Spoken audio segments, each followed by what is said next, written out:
If you want to hear about how Switzerland changed my life, then this video is for you. Now, I know it may sound a bit dramatic to say Switzerland saved my life, but I would say more specifically that travel saved my life. Before I left for this trip, I was in a pretty deep and dark place. If you followed me on this channel, you would know that a year prior, I lost one of my best friends. She had an aneurysm and a stroke, and she passed literally within the span of a few short hours. For me, it took me a very long time to get through that. And all last year, as I was sort of middling my way through life, I kept seeing Instagram posts with these waterfalls.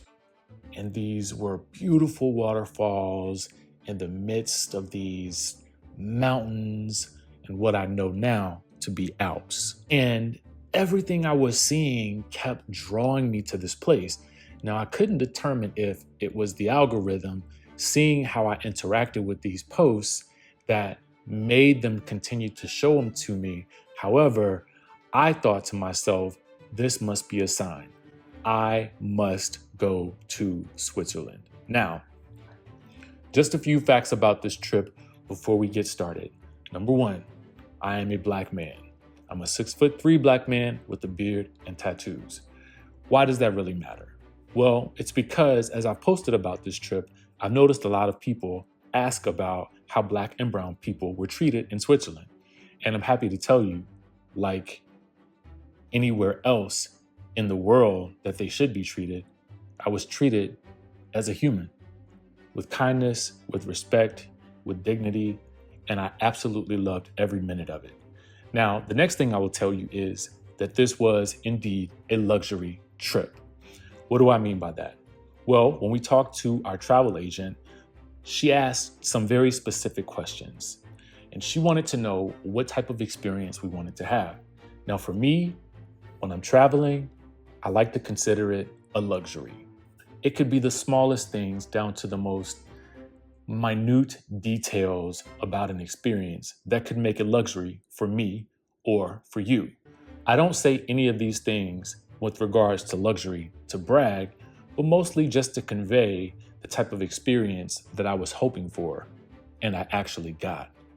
And so as we take this journey over the next several videos, this will be a series that's really dedicated to showing you the experience that I had in Switzerland as well as in Italy, because that was also part of the experience.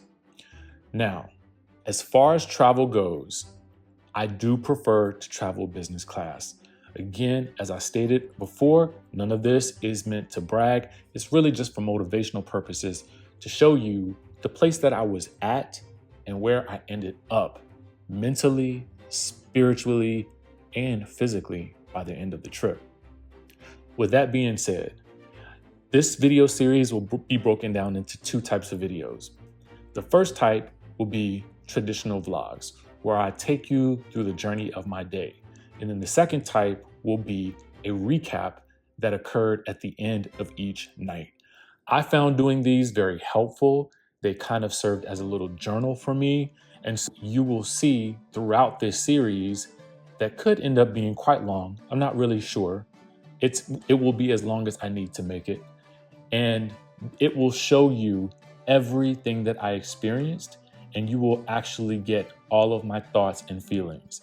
Now, the other part of this is I'm thinking about turning this into a book because, to be honest, Switzerland, it did change my life. And I really want to tell as many people about it as possible. With that being said, let's dive in.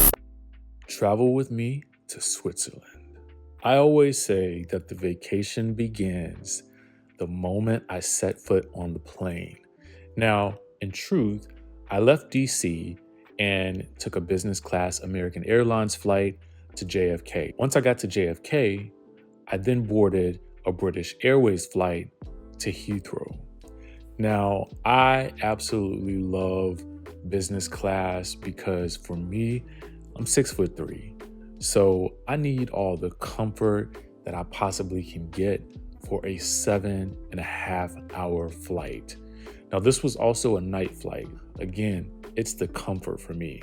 As you guys can see, I've already gotten myself nice and comfortable. My stuff is already situated. Made a little bit of a mess, but it's fine because this will be home for the next 7 hours. I got my book to read, got my headphones, I got the headphones that they supply for the television, and here's just a bit more of the view of what you would see around the rest of the flight. I love a window seat because I just kind of like being next to the window in case I want to open the window and look out, or I just want to kind of relax. But at least this way, I always feel like I'm just kind of chilling by myself. Now, the meal service was superb. Because it was a night flight, we had dinner. So I had the filet, I had the potatoes, gravy, they had a biscuit or a roll, I guess you could say, salad, as well as some type of vegetable dish that I don't even know what it was. But it was honestly all really good for an airline flight meal. And of course, I had my glass of champagne and a Coke. Now, here's something interesting. I had to then land in Heathrow and take a car service to Gatwick. Have you guys ever done this before? Gatwick is apparently another airport that's an hour away. I couldn't avoid taking this Gatwick flight to Geneva because there were no flights leaving from Heathrow to Geneva. So this was a little minor inconvenience, but it was okay. The one thing that I think that you need to know if you're traveling from Gatwick is it's a little similar to Heathrow in that they do make you take all of your liquids out and put them into this plastic bag if you're carrying anything on the plane. So be aware of that, and you're usually only allowed one plastic bag per person. The other thing that you might need to be aware of is that you may not know what your gate is until about 10 minutes before you're set to board. That's a little concerning for me, but we made it. Now, the other concern that I did have was for this business class flight, there were 3 seats. Look how small this seat is. I'm 6'3", which is why I like riding in business class. There wasn't really a lot of space, and they had put a partition between me and the person beside me. But the meal more than made up for it. It was like this combination of afternoon tea, but of course I had my champagne, I had my Coke, and of course I had my afternoon tea. Duh.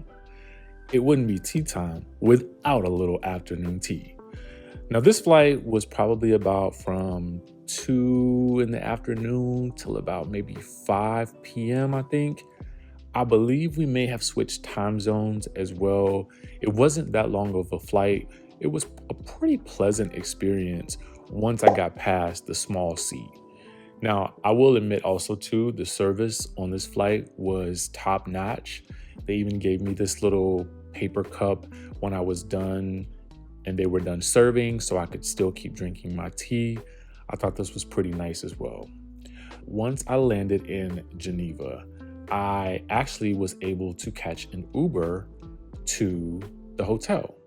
Now, the cool thing about this is that Geneva is absolutely beautiful.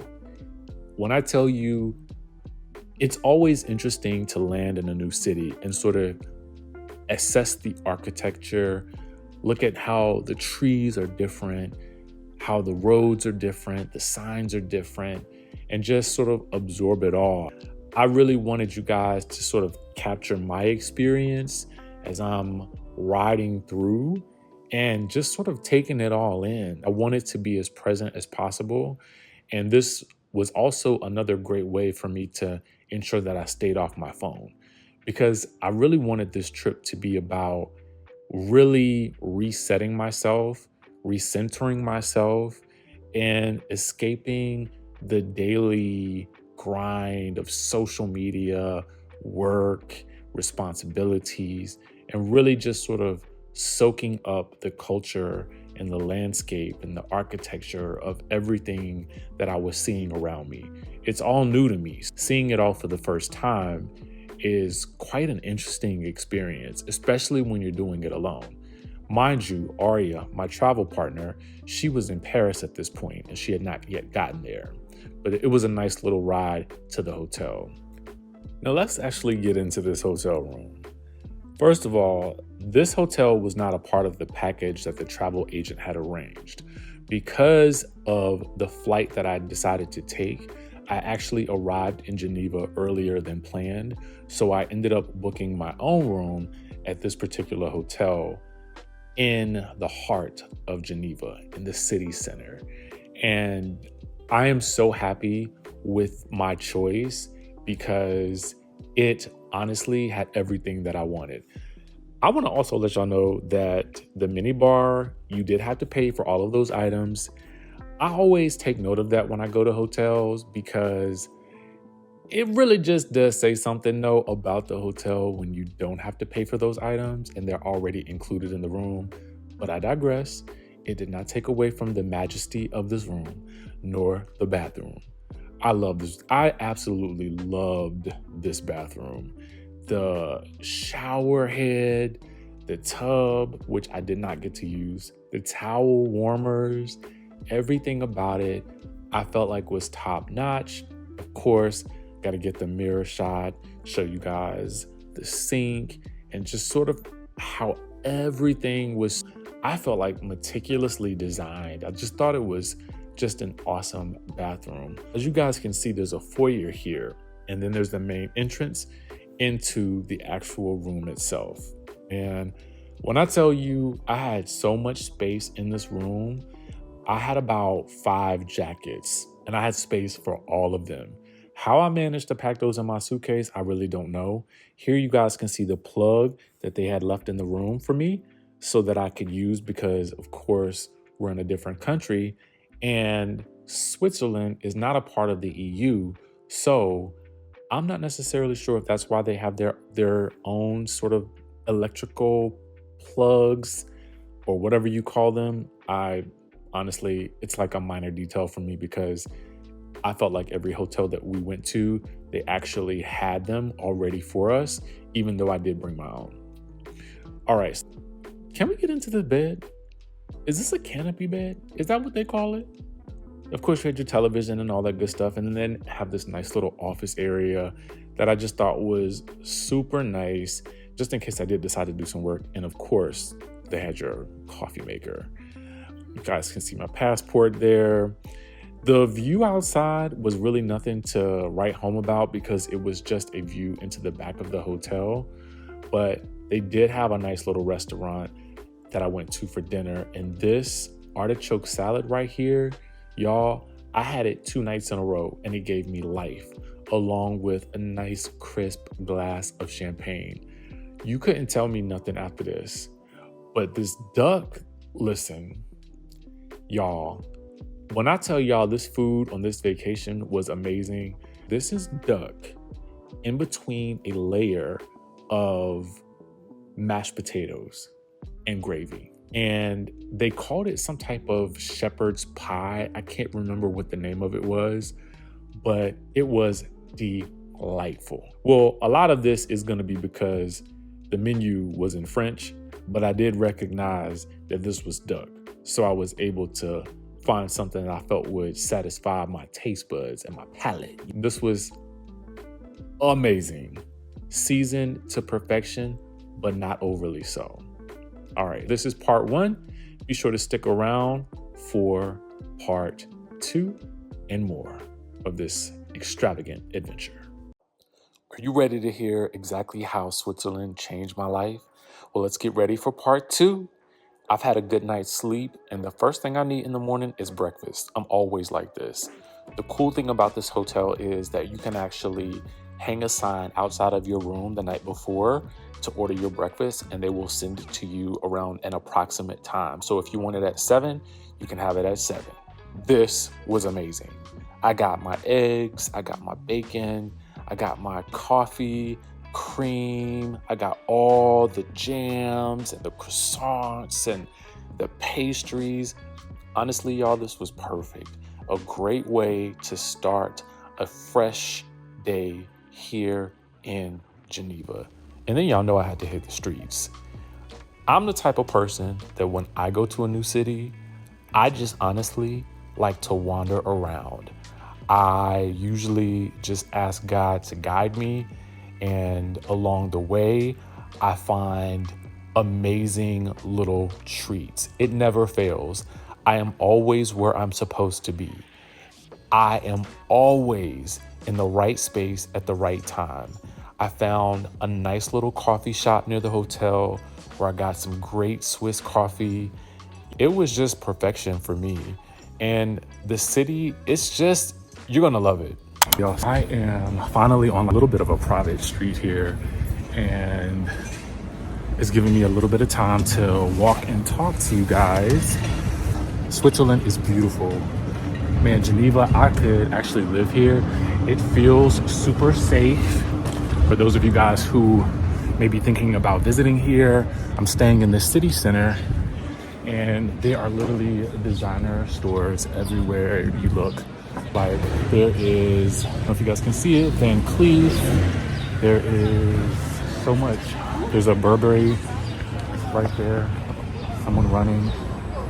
Whenever black people see somebody running, we start looking around. Well, friend, what you running from? And what do I need to run to? There's a Burberry right there. Should I go in Burberry? I'm not really buying a lot of Burberry right now. I do see a Dior, so maybe I'll go over there. Everybody, it's just, honestly, I've been to a lot of places, and this is probably going to be one of my favorites. There's a Dior right there. Let's see if they're still open. I see a Valentino. You guys know I love some designer. I'm trying not to spend that much money here. I can't tell what's closed and what's not closed. Is Dior open or closed? That's like a kid's Dior. I don't know. Let's see what else is around. Richard Mille. Should we check out Valentino? I don't know. There's Hermes. You guys know how I feel about Hermes. Should we do Fendi? Let's look at Fendi, and then let's see what they have there. I never really buy any Fendi. Oh, there's the regular Dior. Fun fact. There is a line to get into the actual Dior store. A little bit of a line, not that much, but enough for me to be like, not today. All right, there's Cartier over there. It looks, is it open or closed? I can't tell. I never really buy any Fendis. Is it even worth it? I will probably wait for my friend Arietta to get here tomorrow, and then maybe we'll go. But I'm in love with this place. I'm actually gonna go into Hermes because I tend to buy a little bit more Hermes. Why am I talking about all this shopping? Anyway, what else? Everyone is looking as I'm doing my video. Do I care? No. You shouldn't either. If you want to start a channel, a YouTube channel, if you want to content create, do that ish. Louis Vuitton is down there. How did I miss that? We'll go down there next. All right, going into Hermes. Let's see what they have. Is it just me, or does anybody else get extremely hungry and work up an appetite when they're shopping? All right, let's give you the skinny on this restaurant right here. I knew I was in heaven when I heard them playing Mobb Deep from outside the restaurant. I said, this is the spot for me. As I stated before, I'm always in the right place at the right time. The server recommended this brisket burger, on point, absolutely amazing. The fries were seasoned to perfection, and I ordered a Hugo because I needed a little bit of libation. You know what I'm saying? Let's just be real. When you're on vacation, for me, I had decided that I didn't really want to do hard alcohol this vacation. I really wanted to focus on champagne and Prosecco type drinks. This meal was absolutely perfection.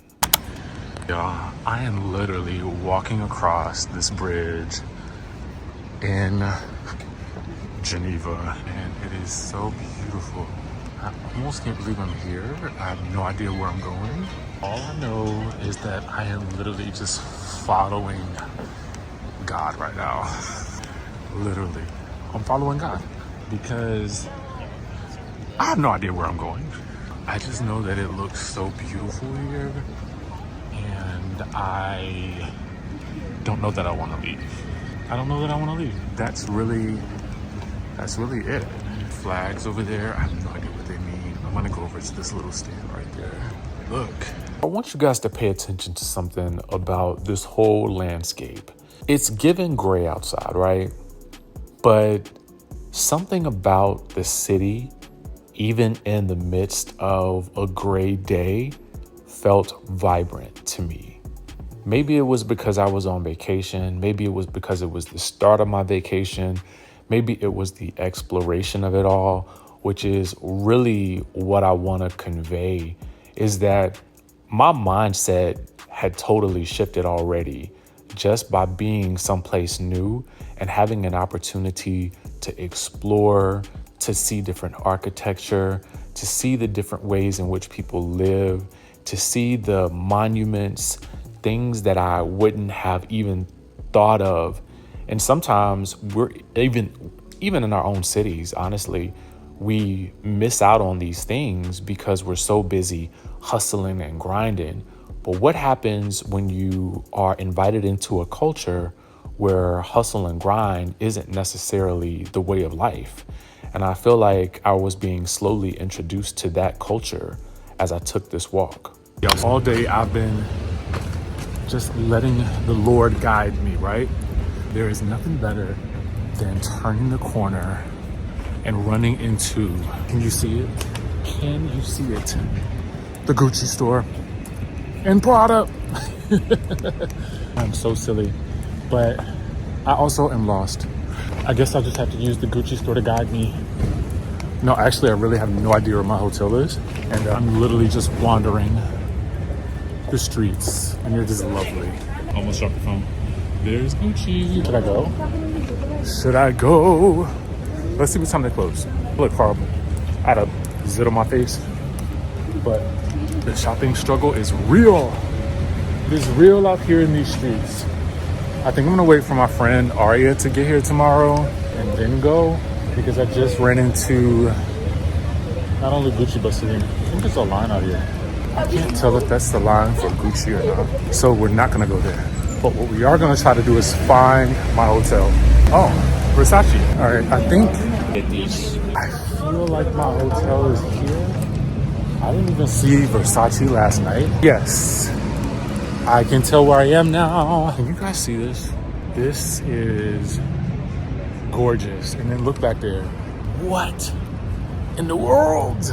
All right, we're gonna go drop our stuff off at the hotel because I got a bunch of bags here. And then there's actually a Starbucks over there. I actually refused to go to the Starbucks because I was like, you know what? I'm in Switzerland. I want some Swiss coffee in the mornings. You know what I'm saying? Anyway, let me go drop the stuff off at the hotel and then find dinner. I'm sure it's champagne o'clock somewhere. As I mentioned before, of course it's champagne o'clock somewhere, even right now as you watch this video. But listen, the hotel, it actually had this nice little sitting area near the lobby where they actually serve drinks, aperitifs, little delights, and you could just sit and relax. And this was actually great for me because I wanted to have like a nice little cool, crisp glass of champagne before I started my dinner. And for dinner, y'all know I had to go back to the same restaurant in the hotel. This time, I also ordered the tiramisu. Y'all, I tore this thing up. And of course, I had to also top it off with another cool, crisp glass of champagne and sparkling water, which is my favorite. Now, I want you guys to stay tuned for part 3 in the series. We're gonna shift gears just a little bit for part 3. I am going to be sitting down and giving you a recap of my day. Now, this is gonna feel a little bit different because it will allow me to digest the day, having gone through it, having really processed the day, and it allowed me to decompress and really talk to you guys about things that you should know if you decide to take a vacation in Switzerland, or if you're deciding to take a vacation in general. I think that this is a great way because it acted as sort of a diary for me in terms of how I was growing and receiving signals from the universe on this journey. Stay tuned for part 3 and enjoy the rest of this series. All right. right, yo, we are live. I wanted to do several different types of videos for this travel vlog series because I just felt like I love the idea of taking you guys with me throughout the day, but I also love the idea of just also free-flowing, giving you my thoughts on the travel, as well as the general vibe that I'm getting from wherever I am, and I just so happen to be in Geneva at the moment, right? So of course, with this series, you're gonna be getting obviously the regular vlogging, but I also thought it would be kind of fun to throw in some talking head, so to speak, venture describing. Bear with me because this is after a day of drinking copious amounts of champagne as well as copious amounts of Swiss coffee. It is currently 11:43 p.m. and I am in the hotel room. I'm like the worst person to stay in a hotel, or probably the best person, because I like to, I will dive into the mini bar no matter what the cost. And best believe this Coca-Cola right here was 8 Swiss francs. So that's probably like 8 point something dollars, right? But nevertheless, here I am. And because it's late here, I think what I can tell you guys though is Switzerland seems to be relatively safe. I have not been anywhere where I did not feel like I was going to be safe. I feel like, unlike being out in the United States, I personally, even at this age and being 6'3" as a black man, I do not go out by myself like late at night, mostly because I just kind of think ahead. I just think about possible scenarios and the way they could play out, and I think it would be better to be safe than sorry.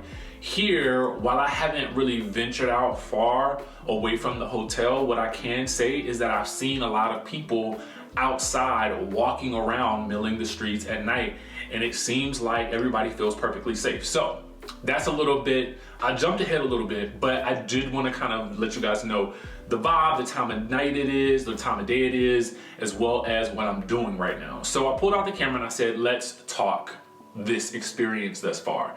So I've been here about, what, 24 hours at this point. So I think this is a good point in time to sort of recap. If you guys saw the previous video or videos, you will know that I did travel from DCA in Washington, DC to JFK. Then I traveled from JFK to Heathrow. Then I traveled from Heathrow to London Gatwick Airport. Then from London Gatwick to Geneva. So let me describe that for you guys. So I booked my ticket with miles because for me, I like to book business class, and I also like to scour to see the best deals. And I look for, you know, business class tickets a variety of ways.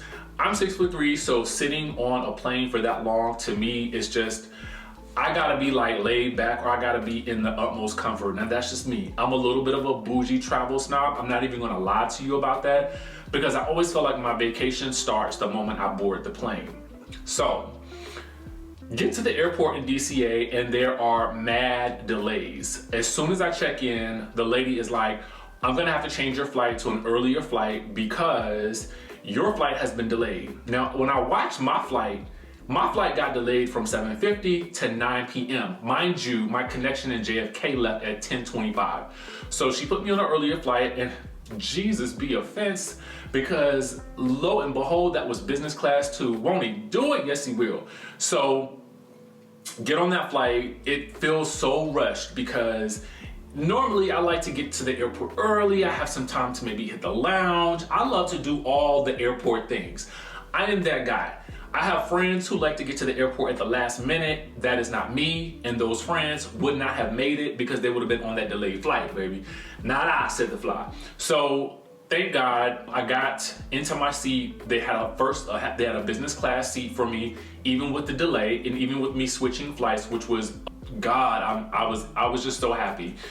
So get to JFK, and when I board the flight to London, it's obviously a better seat because, you know, you're traveling across, like overseas. When you're sitting in business class for that particular flight, it is American, but it's also British Airways. So I was on a British Airways flight. And so I'm laid back, you know what I'm saying? I'm laid back. Honestly, I was so tired. I unfortunately feel like I slept for most of the flight, even though they did wait, because apparently there were delays across the country and there were 35 people that were on a delayed flight. So the captain decided to wait. I was like, that was really, I guess it was the captain and the British Airways, you know, crew all together. They decided that, oh, we'll wait for these passengers, which was a blessing, I think, not only for them, but, you know, for me, I didn't mind, because at that point in time, I was comfy and cozy and chilling and relaxing and drinking champagne, baby. Because what I love about sitting in business class is, like, when you first, especially for an overseas flight, like, I jokingly say this all the time, that I'm in the mood for a business class flight overseas for about 9 to 10 hours. I love it. I absolutely love it. You get on the plane and they're serving you like either water, juice, or champagne when you first sit down.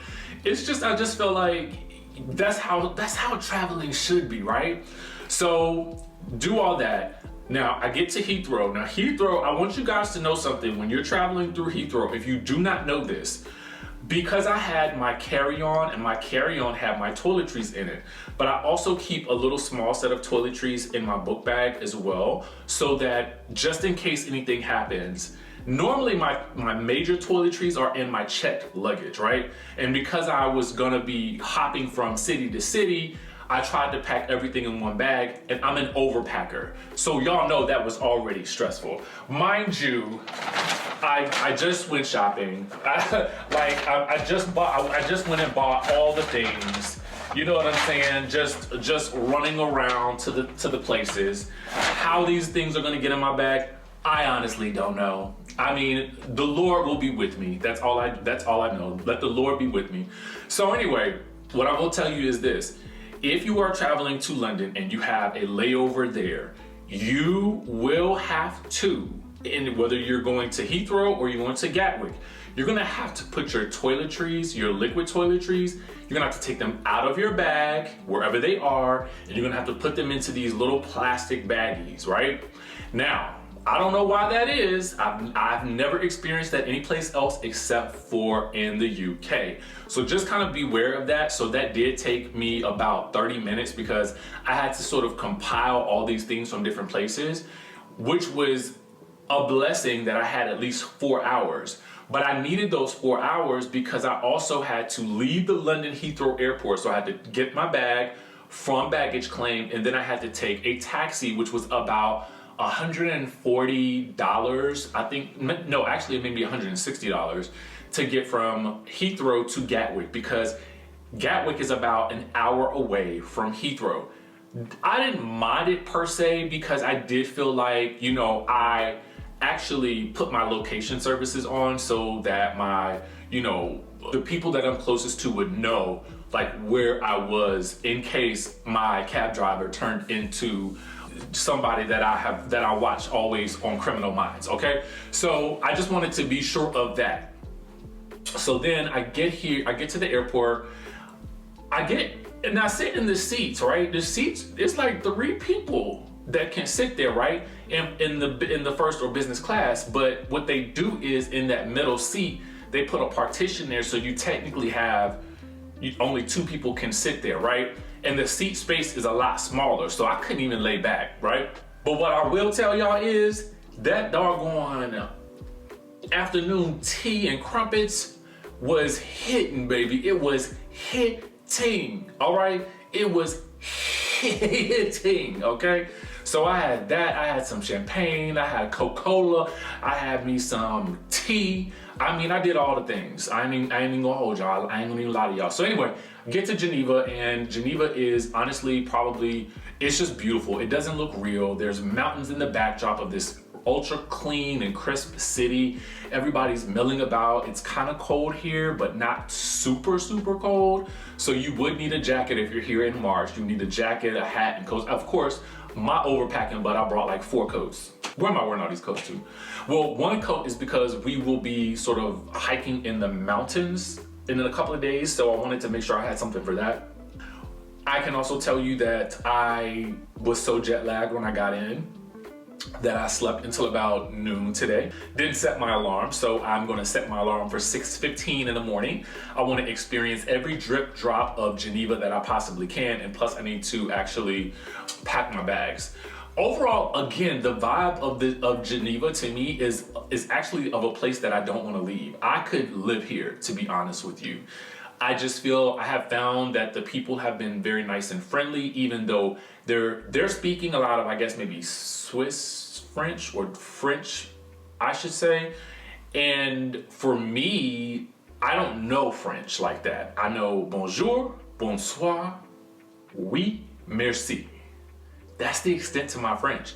But thankfully, everybody in the service industry, at least, like the cashiers and the bistros, the cafes, they speak English as well. So, or at least a little English. So that has been really, really helpful. The food here to me is magnificent. The meals that I had the same meal for dinner tonight that I had last night. I had, if you saw the previous video, I had an artichoke salad, which was, chef's kiss. Then I also had this, it's like some type of duck dish. It's almost like a duck shepherd's pie. It's basically like duck, like cooked to perfection with like mashed potatoes on top and on the bottom. But the way they prepare it with this like au jus is magnificent. And tonight I had the tiramisu. That was so good, and I'm so full. Like, I ate dinner about 3 hours ago and I'm still full. I did have, I think, about 2 cups of coffee, so that could be why I'm still up. But once I take this allergy medicine, I know it's gonna be a wrap. What else can I tell you? Oh my God, if you come here, you must stay in the city center, okay? The city center, if you are a shopper like me, there is everything here. From, you have your low end, which is like your H&Ms, you have your H&M Home, you have your Zara, you have your Zara Home. Really affordable stuff that I don't see in the United States, I see here. As well as like Bershka, for those of you guys who, if you shop on ASOS, you've likely run into Bershka. I think Bershka is also, it's in a couple of other places too. United Colors of Benetton, y'all, is still open here. Like, I thought that thing had went out of business. So I was like, I didn't go in there though. I did go into Swatch because I was like, if I'm in Switzerland, I have got to come back with a Switch watch. What else? Please forgive me sniffling. That is my allergies, and I'm gonna have to take some Benadryl. I really am. There are chocolate shops everywhere. Oh my God, I didn't get any today, but I did go into one of them to get another cup of coffee. It was so good, so good. Y'all, I'm actually lactose intolerant, and I had the cream in my coffee, and baby, the stomach is still stomaching. I mean, it ain't doing the things that it would normally be doing if I had the cream in the United States, and I don't know what the difference is. I don't know, y'all, I don't know. But then, of course, like I said, you have your higher end stores, which you have your Louis Vuitton, your Hermes, Burberry. I ran smack dab into, Gucci, into Prada. There is, I think there's a Bottega in the hotel that I'm staying in tomorrow night. There is, what else? Oh my God, there's Celine. There are consignment shops that you can get designer bags that have been used, and all types of designer stuff that you can get like vintage and used on consignment. It is so freaking nice. So I'm gonna do some of that shopping tomorrow, hopefully, and do some more exploring. I saw a wine boutique that I'm really, really excited about, so I'm gonna go check that out as well. So my overall thoughts on Switzerland so far is I love this place. And as you guys know, Cape Town has a special place in my heart, right? But what I can tell you is also now Switzerland has a special place in my heart too. And I could get a second passport for this place, baby, cause it's given. It's really, really given. So I would love to see it in the summertime, but anyway, those are my immediate thoughts for now. I wanted to kind of give you guys this sort of like sit down, like sort of conversational, update so that you guys can come visit Switzerland, because I do think that it is through travel that we learn so much about ourselves, and we learn so much about other people and places and other cultures.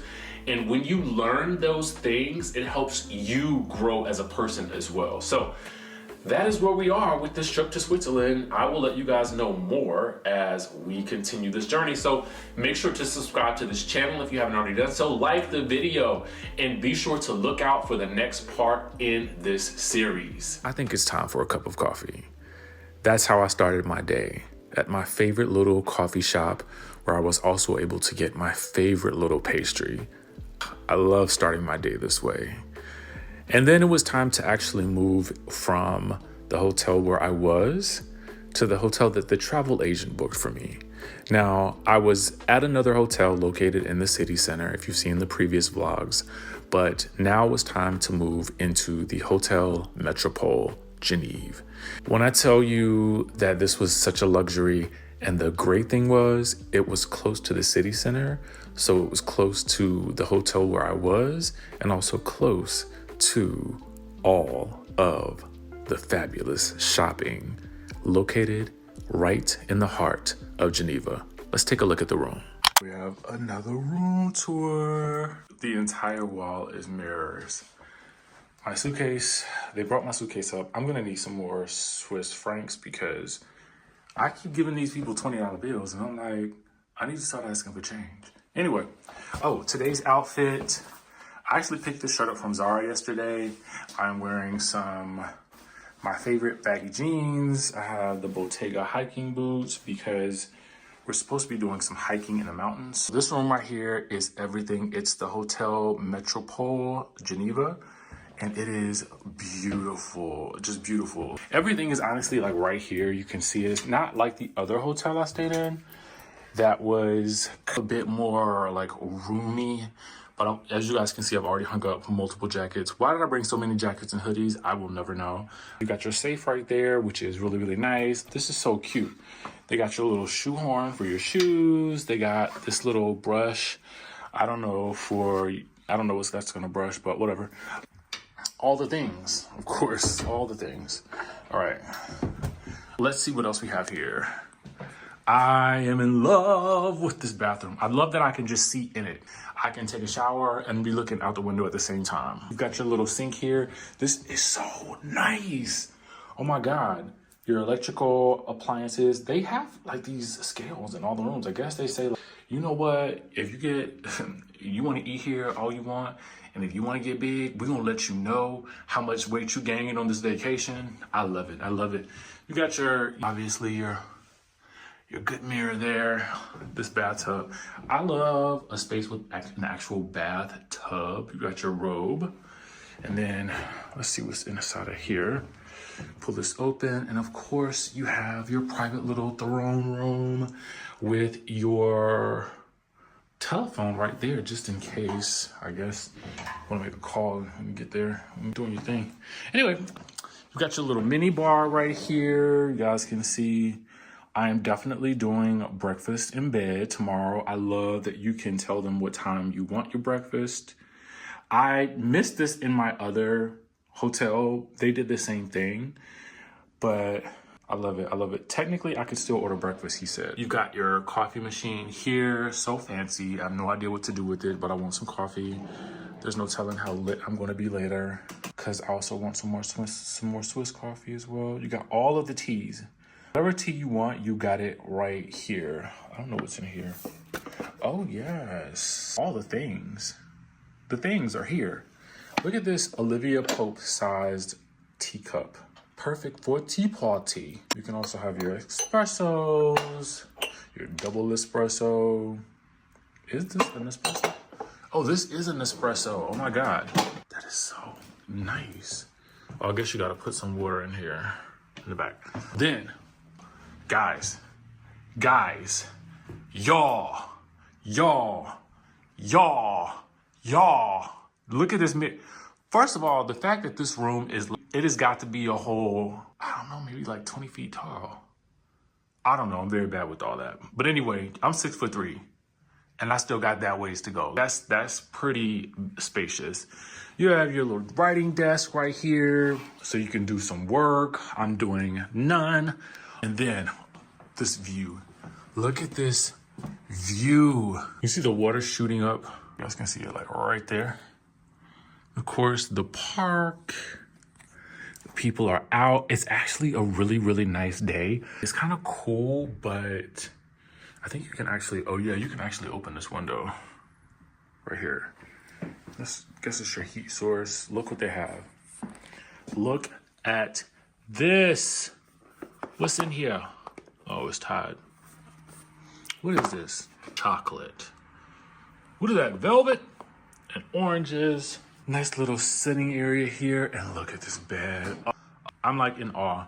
This room is literal perfection. It's perfect. We're gonna be here for one night, but I obviously had to give you guys the tour. I think if you are gonna stay in Geneva, like this is this. Oh, look what you could do. Watch this, guys. Watch this. Can't see in the bathroom. I can see in the bathroom. Love it. Love it. Love it. Love it. Love it. All right, y'all. So that is the room tour. Special. So special. Y'all, the hour has finally arrived. My travel compadre has finally arrived via train from Paris, France. Yes. To go back, the start of this trip was actually supposed to start off in Paris, but because I purchased a home, I needed some extra time to get that situated. And so I decided that I would meet her in Geneva. Now, I had passed this wine and beef cafe the day before, and I knew that this was going to be our first stop once she arrived. I felt like it was spectacular when I looked inside the day before, and the food honestly did not disappoint. We both had the burgers, we both had the fries, and of course, we also had to wash it down with some crisp glasses of champagne. You guys are gonna hear me talking about crisp glasses of champagne quite a bit throughout this trip. I'm just gonna go ahead and warn you to get used to it. Look at these burgers. Oh my God. I had to film it because in my mind, I'm like, you gotta see this food. You gotta see all the things. To finish off, we also had some coffee. Now, what was cool here is that they provided us with these complimentary desserts to go along with our coffee. I believe these were Americanos, but I want you guys to notice something. I feel like the coffee in Switzerland had more of a brownish color before adding the cream to it versus what I noticed more here in the States with coffee that is typically black, but maybe it was just the specific types we were ordering. All right, we left there and of course we had to do some shopping. I tried not to be that person who was filming in the Chanel store. I did end up buying a Chanel necklace. They did end up providing us with some champagne. I have more to tell you about purchasing designer items over $300 a little bit later. Stay tuned for that. But here we are heading back to the hotel because we're going to change for some pre-dinner cocktails at the rooftop winter bar at the hotel. We were recommended to go there, and of course, if you do stay here, it is best to make a reservation before heading up to the bar to ensure that you have a space. I want you guys to get into this. This is the Met entrance. It's just giving like winter wonderland type vibes. And I think as you guys will see, once we get inside, the winter wonderland vibes will continue. My question is, do y'all like to drink? Because if you do, then this spot is the place for you. Now, she had this sweet little decadent dessert, but what I had was the sorbet. But the sorbet was in a martini glass filled with vodka. This was insane. When I tell you your boy was lit, I was lit. And on the way home, we found this nice little hookah spot. It was an amazing night. I am laying in the bed and I just discovered that this mirror, this huge mirror, is a television. Y'all, I'm tripping right now. Are you serious? That is so sexy to me.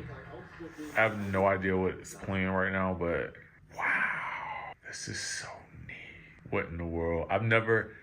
I consider myself somebody who is a big fan of technology, but I did not see this coming. This is so sexy to me. I feel like I need this in my home.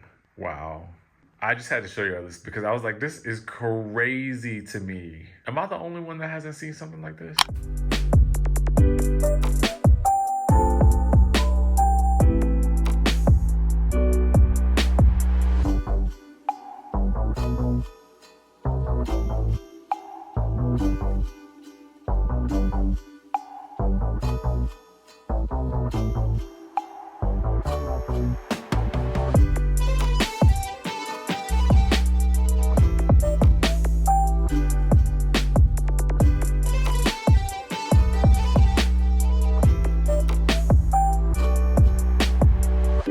Alright, so I was actually playing J-Lo's new album. It is so relaxing to me to listen to that album. I don't know why. I can play it from start to finish. I'm a huge J-Lo fan, if you didn't know.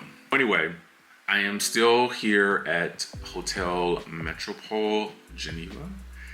Just woke up. I'm in last night's clothing because I ordered room service. What you can do is you can place the room service card on your door the night before, and then they will bring you your breakfast, everything that you selected. They will bring it to you at whatever time frame like you want. They do 30-minute blocks. I chose 7:30 to 8 o'clock. They brought breakfast promptly at like 7:40, and I was like still in the bed, so I had to just kind of throw on like last night's clothes. I actually got this shirt right here from Zara. It is actually, I think it's a really cute. Can you guys see it? It's a really cute little sweater. Let me tell you about last night real quick. Since I have you guys here, should I turn this light? Is that better? I don't know if this is better or not. No, I feel like that lighting is kind of harsh. All right, so anyway, what happened last night? So my friend Aria arrived yesterday. I immediately took her to lunch because she took the train here from Paris. So I immediately took her to lunch at this wine boutique here in City Center in Geneva. It was beautiful. We had burgers and we had, of course, champagne because I've been on a champagne kick since I've been here. I can definitely tell you that drinking here, for some reason, I don't feel like I get as drunk or headachy as I do, I think, in the States. I don't know what the difference could be, but whatever. I have not had really hard liquor since I've been here, and I don't think I will because I'm just not as into hard liquor anymore. I don't know what that's about, but I like it. I like that I'm not drinking like that anymore. What else did we do? After that, we went to some of the designer shops. We went to, did we go to Louis? We didn't go to Louis. We went to, I can tell you where we went that I actually got some stuff. We went to Chanel. I got something from there, which I was kind of like, oh my God, what am I doing? What am I doing in Chanel? But I will tell you that the Chanel necklaces that I have, I wear them a lot. And they're really simple and understated. They're not like, I have one that's a pearl necklace, and then I have one that is just like a regular pendant. And it's just the pendant that I already have is so inconspicuous. And I think that's what I love about it. And I can just kind of wear it with everything. And so this new one I got is equally as inconspicuous, meaning that it's not so like flossy, but that I could wear it with like everything. And it's kind of like, you know how like you get some pieces and they just look so ostentatious. And I don't mean that in a bad way because I love Chanel, but they just look so like, oh my God, that's Chanel. It's like screaming Chanel. And I was like, I don't want anything like that. I just want something sexy and masculine. I did get something from there. It was well within my price range. I did have a budget for myself. And I felt like because I typically only buy designer stuff like this, my belief now is like that I will buy it from the country of origin. I believe Chanel is a French brand. I'm in Switzerland where they speak French. I think there are parts of Switzerland where they also speak German, but I'm in the part where they speak French. I felt like, okay, it was fine. The next place that we went to Fendi. I don't have anything Fendi. And then we went to Montclair. I did get some cologne there because I love Montclair for a different reason. There was just a vibe, there was a smell when we walked into the room. So I was like, to the store, so I was like, oh my God, I gotta get whatever the smell is. I did get that. Again, well within my budget. After that, we went back and we changed clothes because we were going to go, we had reservations here at the hotel for the rooftop bar. Now the rooftop bar, y'all, is super sexy. It's like this winter wonderland theme. And you walk in, the seats are covered in fur, and they have the rooftop covered with this sort of partition that looks like it's maybe some type of plastic, but you can still see the city lights and everything. It's just gorgeous and sexy. We ordered, of course, a bottle of champagne, which I could start to feel myself going a little off the rails at that point.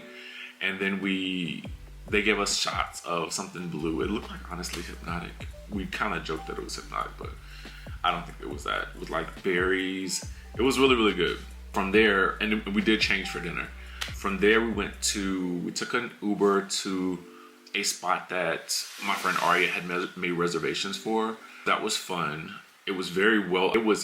If the place that we went to for pre-dinner drinks was sexy and moody, this place was bright and vibrant, super bright. And I had escargot for the first time, which is with their snails, right? Oh my God, y'all, so good. I'm actually shocked that I like them that much. Honestly, it tasted like shrimp and gravy. Anyway, for dinner, we both had the scallops. They were really, really good. And we had, of course, more champagne. I began to feel a little dizzy from all the champagne. At that point, I heinously ordered sorbet with vodka. Now, I thought it was gonna be like a scoop, like a couple of scoops of sorbet, and they were gonna like infuse it with vodka. No, it was like a martini glass with vodka, straight vodka, and a scoop of sorbet. When I tell you I was lit last night, I was lit. I actually had to get like a small cup of coffee, which I feel like everybody here, not everybody, but they serve a lot of coffee after dinner. So I was one of those people last night. I had to have like a couple of sips because I had to even all of that out. And I know that sounds bad. And I do not advise this. I'm just telling you what I did. I was just trying to make it. We ended up walking back, right? And I don't know if I mentioned this the first day I got here, but I had run across a hookah spot. I believe we ended up in that same hookah spot that I saw my first day. Because I was like, I wanted to find a hookah spot. Just because. We went and we had hookah. Mind you, I'm still barely hanging on. We went and had hookah. I had a Coke. Aria had a Hugo. A Hugo, which is what I had my first day here when I went to the barbecue spot where they were playing Mobb Deep. And listen, the vibes were vibing. Although there were kids in there. Not kids, but they were like younger than us. Granted, I kind of think that me and Aria both look like much younger than we actually are. But so I felt like we kind of fit in. I don't know. Anyway, the hookah was good. I'm not a big like hookah person. I just kind of wanted to do it in Switzerland. We did that. Great hookah, or I guess I should say shisha, because that's what they call it here. Every time I say hookah, I just feel very Atlanta. I'm not from Atlanta. I don't do anything in it. I don't really visit Atlanta like that, but I mean, I have nothing against Atlanta. I'm just never usually there. But whenever I think of hookah, I think of Atlanta because the last time I was there, everybody was doing hookah. Anyway, we decided that we would walk back, and we had no idea where we were going really. She was using the little map on Google, but I could sort of feel my way around where I was, and we got back to the hotel, and honestly, I had a huge bottle of water, and I discovered that the television was in this huge mirror. And yeah, that was my night. And I ordered my breakfast, and then that breakfast came. I fell asleep with the lights on. With the TV on, with my book open. I have 2 books here that I'm trying to read. I'm trying to finish this book. It's called Busybody. And I am also I bought this book at the airport because I love to read. It's called I Only Read Murder. It's so me. Today, our mission is I'm gonna get up, I'm gonna shower right now, and I'm gonna play Tetris with my packing and try to configure all of this stuff into some type of order and semblance of like less chaos so that we can board this train. And then we are headed to Lausanne. I'm super excited. I honestly have no idea what to expect. The tickets, I think, are like first class tickets, but I don't know what that means for the train here. So I guess we'll find that out.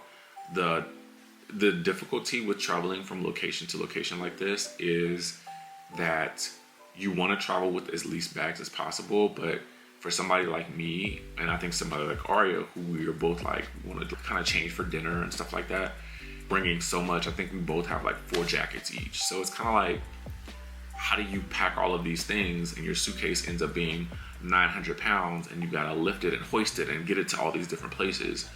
That is the only downside to travel like this, but I mean, I wouldn't trade it because we're getting to explore and see different parts of the world that we wouldn't normally see. That is where we are on the journey.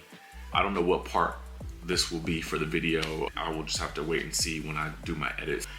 If you are interested in luxury travel, I say luxury because, again, it is just the way I like to travel. It is not meant to brag. It is merely meant to show you an experience that I love very much. I feel like when I travel, it is a dessert for myself. I deserve it because I do work extremely hard. So when I work hard, I like to play hard too. And I like to play hard in really nice hotels and nice travel accommodations. With that being said, if you are interested in that sort of thing, make sure you guys continue to follow. And of course, we talk about life advice and leveling up in life and just being the best people that we can be. And that's something that I discovered while I was here, is that I'm trying to allow God to speak to me and just guide me and listen to God and just let him take me wherever I go as I'm exploring. And I've discovered some amazing things. With that being said, that is part whatever to this video series. Stay tuned for the next part. We'll be in Lausanne. Something tells me that if you're seeing this video, then this might be the universe's way of telling you that it's time for you to pack your bags and take a trip. But until then, come with me to Lausanne, Switzerland. All right, this was my last morning in Geneva, and I woke up and of course I needed to indulge in the breakfast. I ordered this last night. I placed the sign outside my door and it was delivered promptly around 7 a.m. And of course, it looks like a nice day outside. But let's get into the breakfast though. I'm just in awe of everything that you get with these breakfasts every day. You got your eggs. You could get bacon if you wanted. You've got all the pastries, you've got all the jams, you got your morning coffee, in addition to the fact that you can also get coffee and espresso with your Nespresso machine that comes in the room. But man, I woke up from a night of debauchery. Not really debauchery. We just simply had pre-dinner drinks, a bottle of champagne, more drinks at dinner, and of course, we had to go to a hookah spot to end off our night. Well, shisha, as they say. It was a great night, but I woke up in desperate need of some coffee, in desperate need of some food, and in desperate need to pack my bags because we would be departing for the train station in just a few short hours. But first, it's vacation and it's time to unwind. Yes, we do have places to go, but I wanted to vacate. I wanted to spend a little time just relaxing and enjoying life's little indulgences. This is what I have been missing. Most days when I am at home here in the States, I'm getting up, rushing out the door for the gym. I'm getting all the things done, and I end the night collapsing in bed. To have the luxury of just being able to sit in the quiet near the window in Geneva and have a nice cup of coffee was perfect. All right, y'all, so we are headed out from Geneva to hit the train for Lausanne. And this is the outfit for the train. I've got my Ludan trench. I've got this black hoodie from Bershka. I forgot where I got this t-shirt from, but it's one of my favorites. Obviously, some Zara jeans, Bottega hiking boots, thrifted Von Dutch cheetah print ball cap, a little bit of arm candy and neck candy, and then the bags are all packed and ready to go. I'm going downstairs to meet Aria to grab a cup of coffee, and then we're headed to the train station. Here we are, and goodbye, Geneva. You have been lovely to me. I cannot wait to come back. Guys, if you are in Geneva, please stay at the Hotel Metropole. It is splendid. Let's go. We are at the train station headed from Geneva to Lausanne. I don't know if you guys can see. We're at platform. Oh wait. Are we in B? We need to be in C. We need to be in C. But now we're in the C. If you guys can see it, we made it. Okay. So anyway, our luggage. Pray for us. It is quite the struggle to travel from city to city with all this luggage, but really there's no other choice. C'est la vie, c'est la vie. Once we get on the train, I'll show you guys the train. All right, so we made it on the train. Look, we're in the first class. And so is our luggage. Well, pray to God they just let it stay. Oh, well, we're moving now, so it's always weird to me that they don't check the ticket until the train has left the station. We are on the train. You guys can see. Hopefully we'll see some seaside, like mountains and things, and Swiss Alps or whatever. All right, y'all. So in truth, we didn't see a lot of Alps. Just gonna go ahead and admit that to you right now. On this trip from Geneva to Lausanne, it was really a lot of what you're seeing right now, especially compared to what I know is coming up next in future videos. This right here is a pretty average view, right? But I can tell you that the train ride was delightful. It was quiet, it was relaxing, the seats were extremely comfortable, and the train was also extremely clean and well kept. They also had a food cart so that you could go back and get food if you liked. We were sitting in what was the first class cabin. Again, there weren't a lot of people there, and we also had room enough for our luggage, which was quite nice as well, because I was concerned because when I had taken a train years ago from Manchester to Nottingham in the UK, the aisle wasn't big enough for my luggage, so I had to leave my luggage someplace else. I didn't have to do that on this experience. And as you guys can see here, Lausanne is our next stop. And I didn't actually capture the circuitous route that we had to take to get out of the train station. So just be aware of that when you are departing the train station in Lausanne. And I wanted to give you guys a full view of our hotel. It's a castle, y'all. We're staying in a castle. Look at this view. Now, this ain't no stock image either.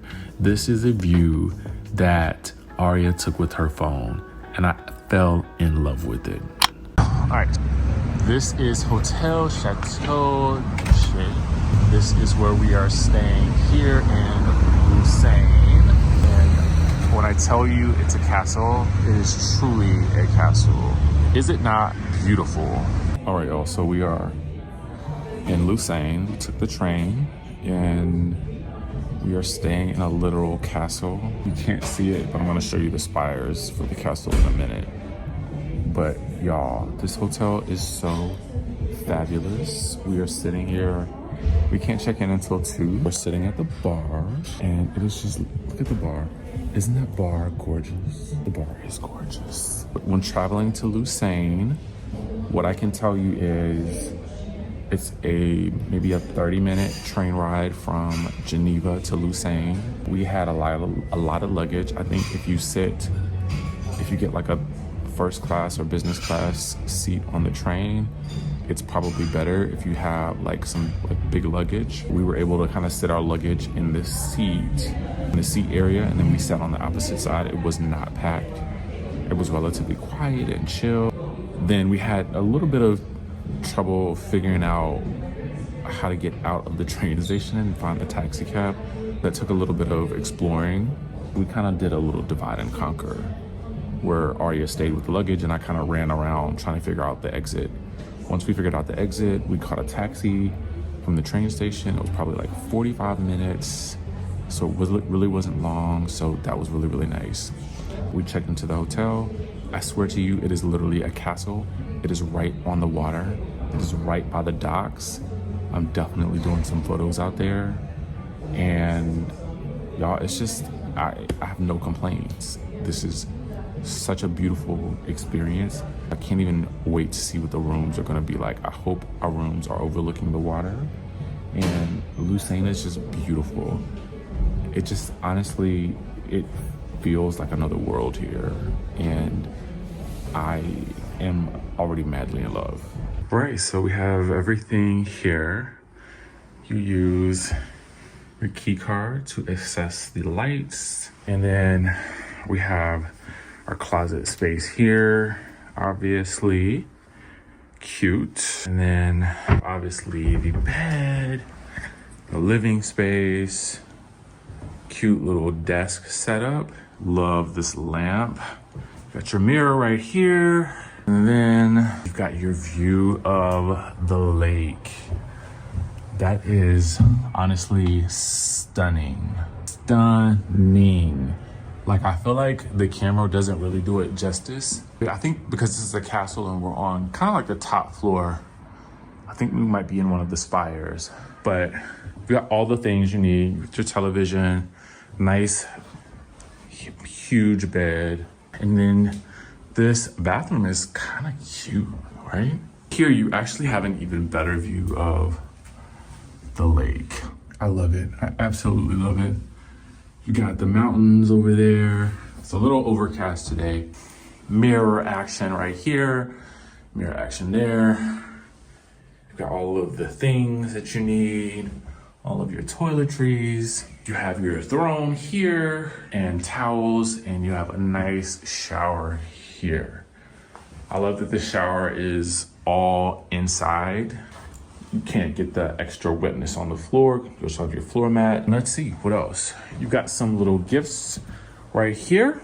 Chateau Duché, which is really, really nice. And this is the room tour. Let me know what you guys think of this. Now, I know y'all didn't think we was gonna do all that traveling and not show y'all some food.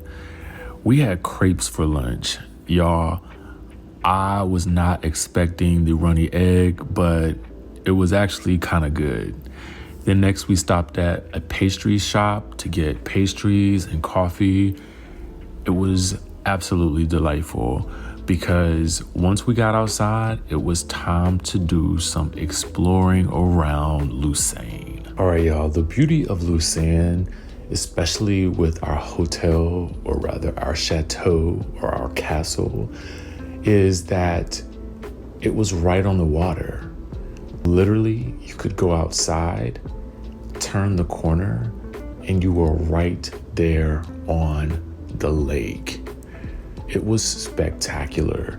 I love that it was also Sunday, so the shops were closed. So all we honestly had to do was join the crowds and just enjoy the afternoon and the view. The mountains they're just so majestic. I think that this is one of the most exciting parts of the trip, is just seeing these mountains up close and being right there on the lake, and the amount of peace, fresh air. It just felt like the quality of life just increased and enhanced as we continued on this journey. And I think that that's super important, especially if you are on a healing journey or if you're on a journey of self-discovery. I think we both just wanted to take moments to ourselves just to enjoy the beauty that we were seeing.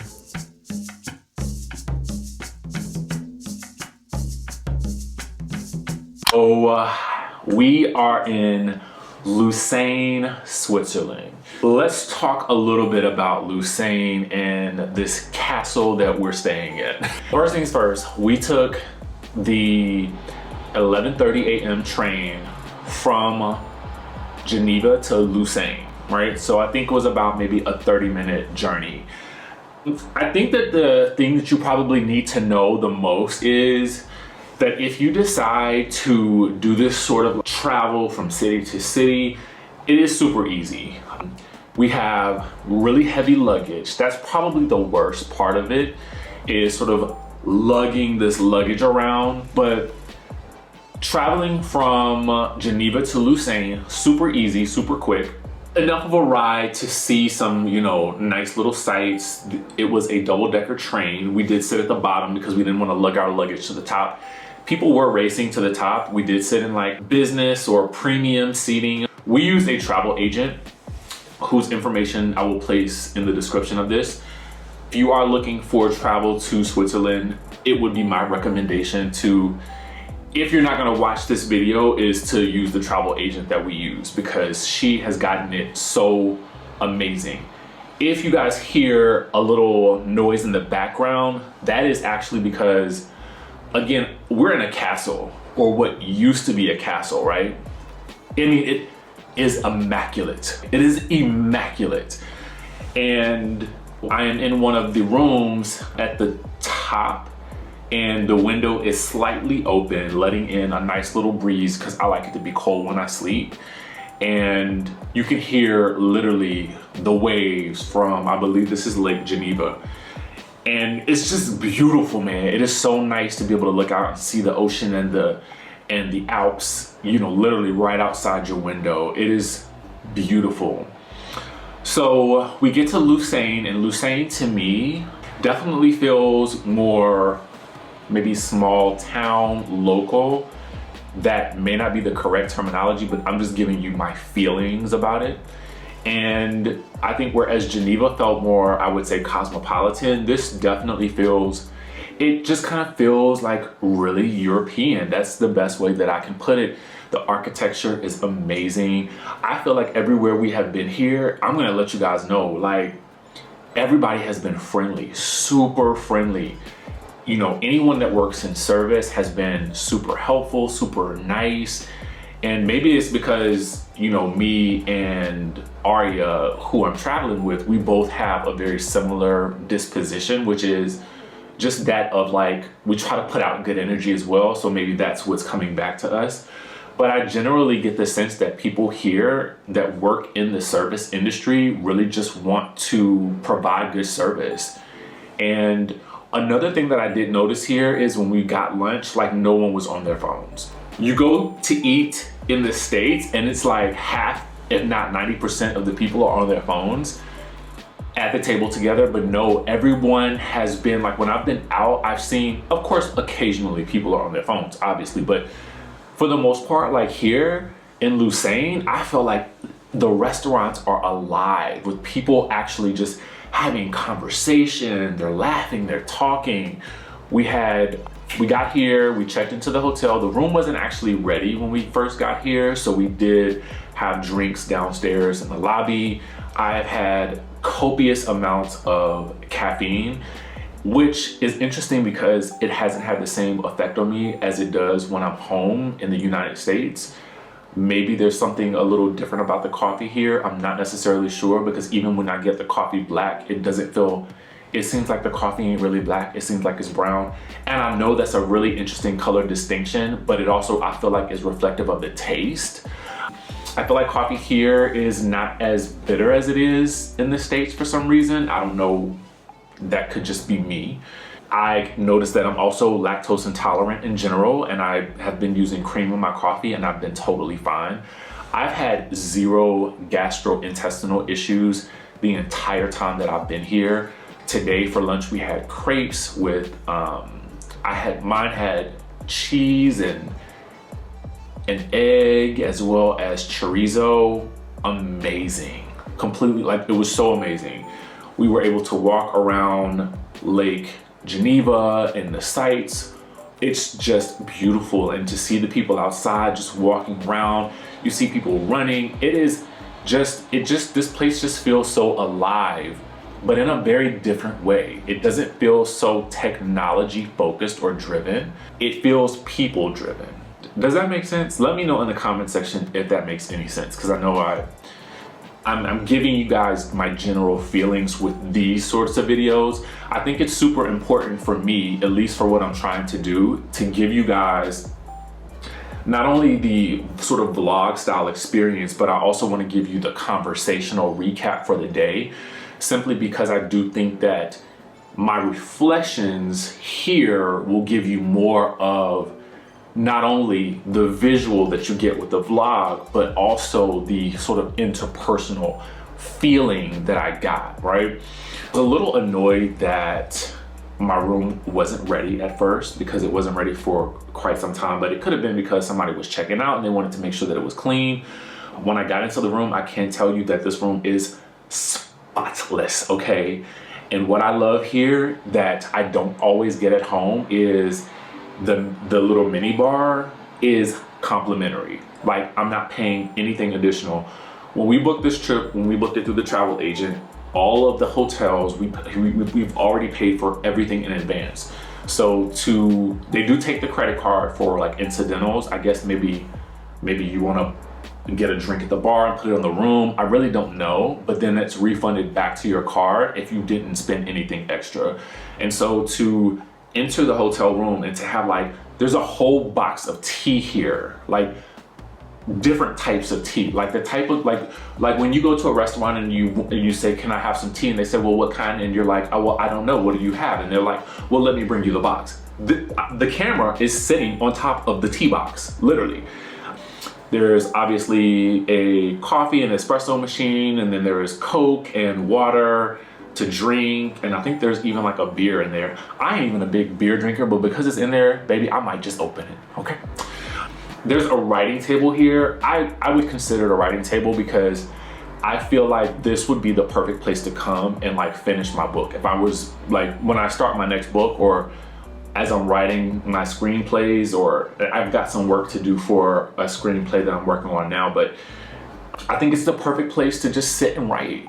So the room is a little smaller than the last two rooms, but I can see why, because if you're building rooms in a castle and it has slanted walls, that is something that would probably take a little getting used to, because I think it does impact the space in the room, but it does not impact the comfort, if that gives you guys any idea of the feeling of the room.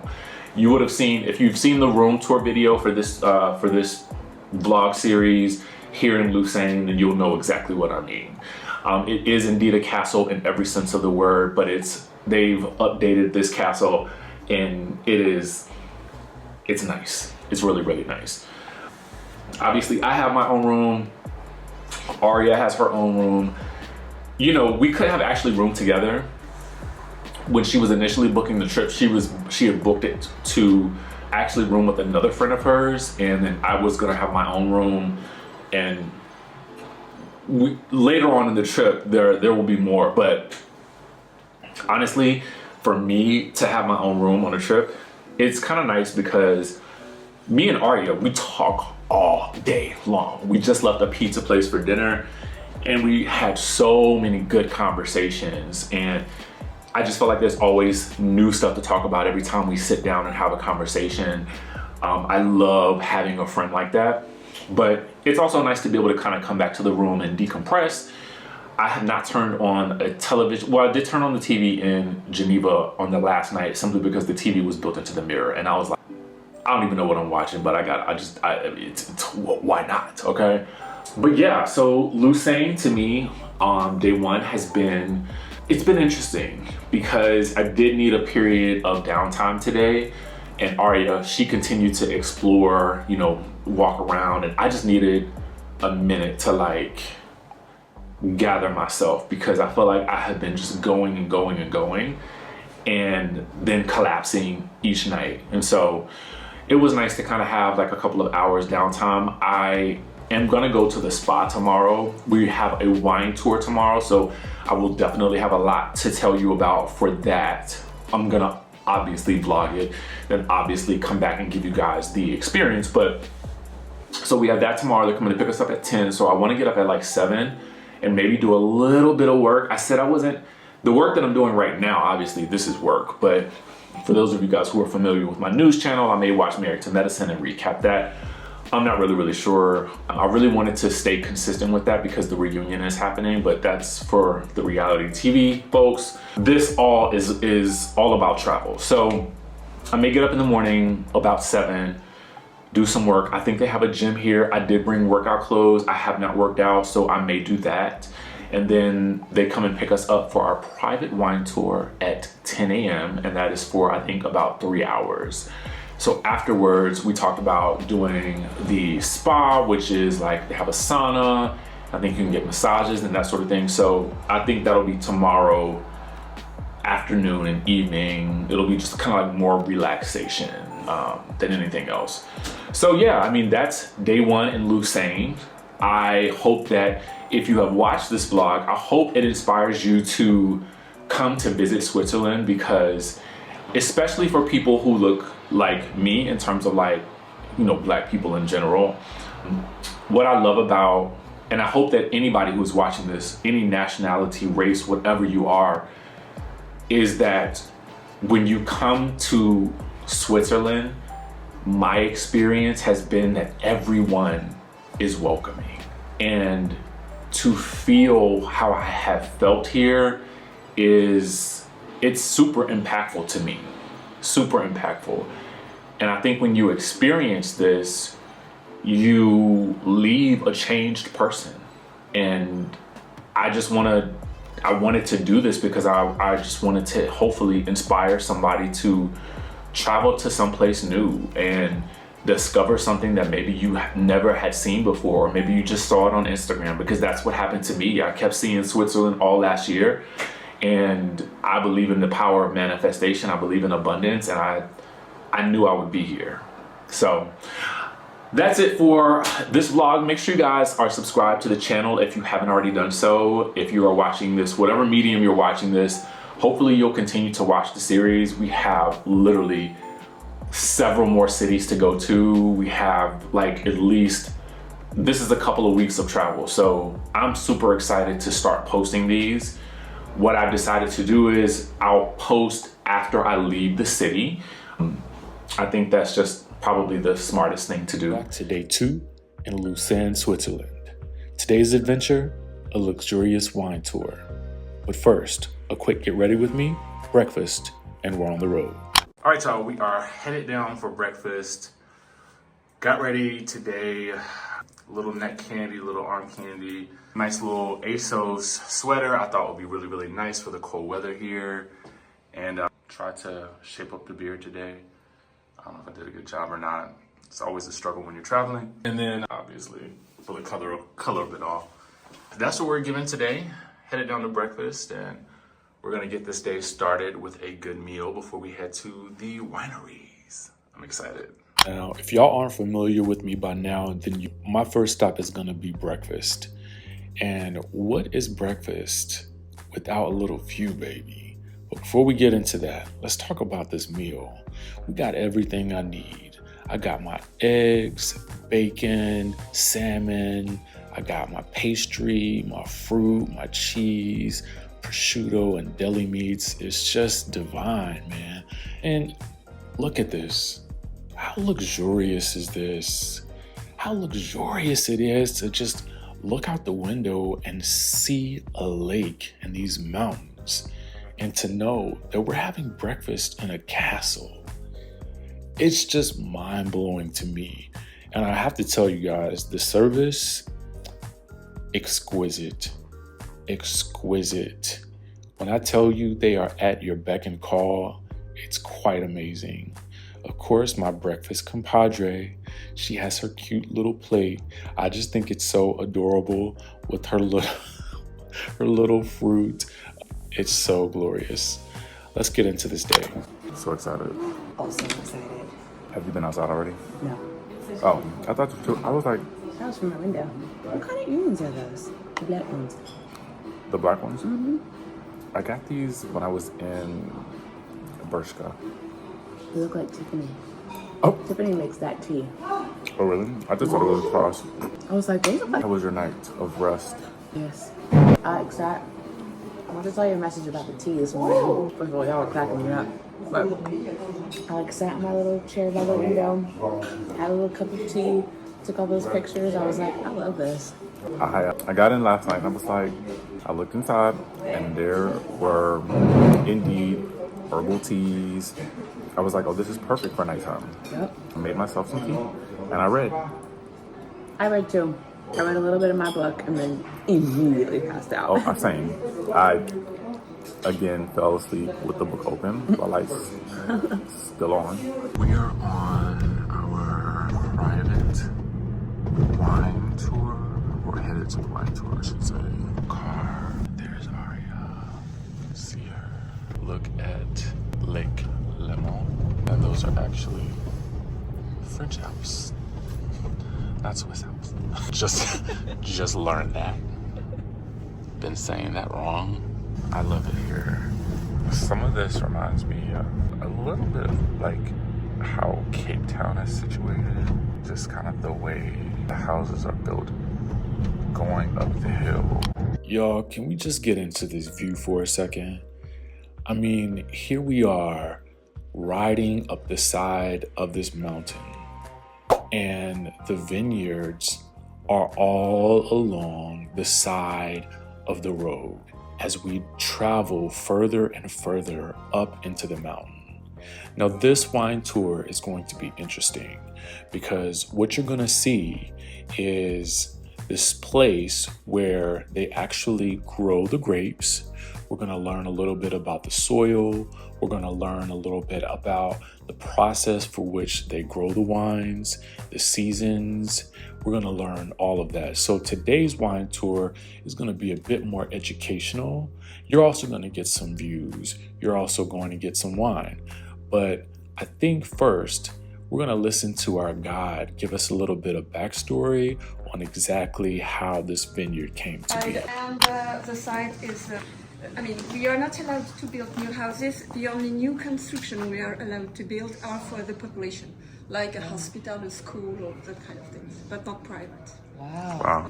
If you have a house that is not classified, you're allowed to erase it to make a new one, but you have to follow very strict rules too. Wow. Dimensions, colors, kind of material that is used, that kind of things. Wow. So I like to begin here because we are in this village of Grosvaux and we have here a very simple old house that reflect exactly the way that were built these villages and these houses. These villages, they were built. So of course we don't have the first houses. Am I allowed to throw this in here? This is maybe not here. The other one. Thank you so much. Because this is for the green things. So here, for example, we have, we can just have a look here, and then we will come back. So here you can see these large windows we have here. These were houses built to produce wine, but today there are no more wineries. Okay? Same way, and it's interesting also to notice the walls because, of course, we like to see these many colors, but they were built with these stones, and you will see these stones in all the walls around the vineyard. The vineyard is terraced, so there are lots of walls. Okay, they were not rich enough to build with square stones, well made and prepared. So I'm gonna be very honest with y'all. I was actually prepared to go to a winery, sit down, drink the wine, have more wine, and then eat the food and have more wine. But I have to tell you, there is something particularly special about hearing the passion with which she is telling us about the history and the way the wine is processed, how the grapes are grown, every little detail. There was nothing she did not know. Everything, the history, all of it. We got such a great experience because we were with someone who really knew so much about what she does. And it shouldn't come as a surprise, but I think it's just fascinating because we love wine, we drink a lot of it, but how much do we really know about it? So to get this experience in this beautiful place and to walk in the vineyards, like amongst the vines, was amazing. We have 460 kilometers of walls in this vineyard, about 10,000 of terraces. We think that they did it in 300 years around. So that was this crazy adventure that allowed the bishop to pay for its cathedral. All this for a cathedral. Exactly. In fact, they started to build the cathedral about 20. Yeah, that is really, I would have never known that. That's so interesting. You know, history for the main of it is just about deduction and evidences. It's simple. You don't have to search for some complicated thing. They just have to be fed, found a place to sleep, and being warm. Yeah. So when you catch all this information, you can understand almost everything, you know. Yeah, Makes a lot of sense. makes a lot of sense. Y'all, I gotta tell y'all, this is my favorite day. Can you see that? I can't even believe I'm here walking through a vineyard. I'm walking through a vineyard. What is my life right now? And it is so beautiful. Can you just see that behind me? I'm like struggling to catch up with them, but we're actually in the vineyard right now. I can't even. The majority is Chasselas. Obviously now I cannot tell you. I know that square it's Pinot Grigio because I know it. But the others I cannot tell you because of course they came to cut and the wood you can see here is dry, it's dead wood. You cannot recognize a color or anything. It's difficult to find out which one it is. That makes sense. Okay, we're walking again. Trying not to like fall. They did something very special. To avoid this lack of 3-4 years, because they changed the variety. If the plants are young, and their strategy is to say, we don't want any more this Chasselas grape, for example, we want to plant some Pinot Grigio, but we don't want to wait. They cutted the trunk, the part, the stalk, and they fixed a graft of the new variety. Oh, They that's grafted interesting. it on the old stock. How do they do that? That's very complicated because these plants, they don't heal very well. This is amazing. This little house right here. Speaking about we said about the conventional and the organic, but there is a higher respectful level, which is the biodynamic. They are much more in alignment of planets, the moon, the tea they can spread around. It's not tea, but it's plants. That's the point. And these people, but for those who work in organic, sometimes they go in that direction too, is that they work with the soil. Soil is a partner. Sometimes to give some nutriments to the plants, they will change the pH of the soil. To do it, they have to spread some seeds of other plants that will influence the quality of the soil. It's nice because when you come at spring, it's a bit early right now, but I saw some here, but it's not spreaded this one. Okay, y'all, we are on the lake. We have this désalet, as we said at the very beginning, that is here. Here is the village of Epes. Now you can see the cliffs at the top. That's where the ground was detached and slided down. There are here, and there is a small one that is even behind the house here. But you really can see that here the land has just gone down. It's really strange. Literally at the lake. So my mind was already blown by walking in the vineyards. But this moment right here, sitting on these chairs that are built onto the rocks, sitting on Lake Geneva or Lake Léman, exquisite. This is where we were. This is a must, an absolute must. It's always super fascinating to me to see the process of how wine is made. To walk amongst the barrels where the wine is actually stored, I always think it's pretty amazing. And then it's time to actually drink the wine. We've seen how it grew, we've seen how it's been processed, and now it's time to see how it tastes. And I can assure you that it was exquisite. So exquisite that my travel compadre, I think she actually bought some. Make sure you guys make your way there.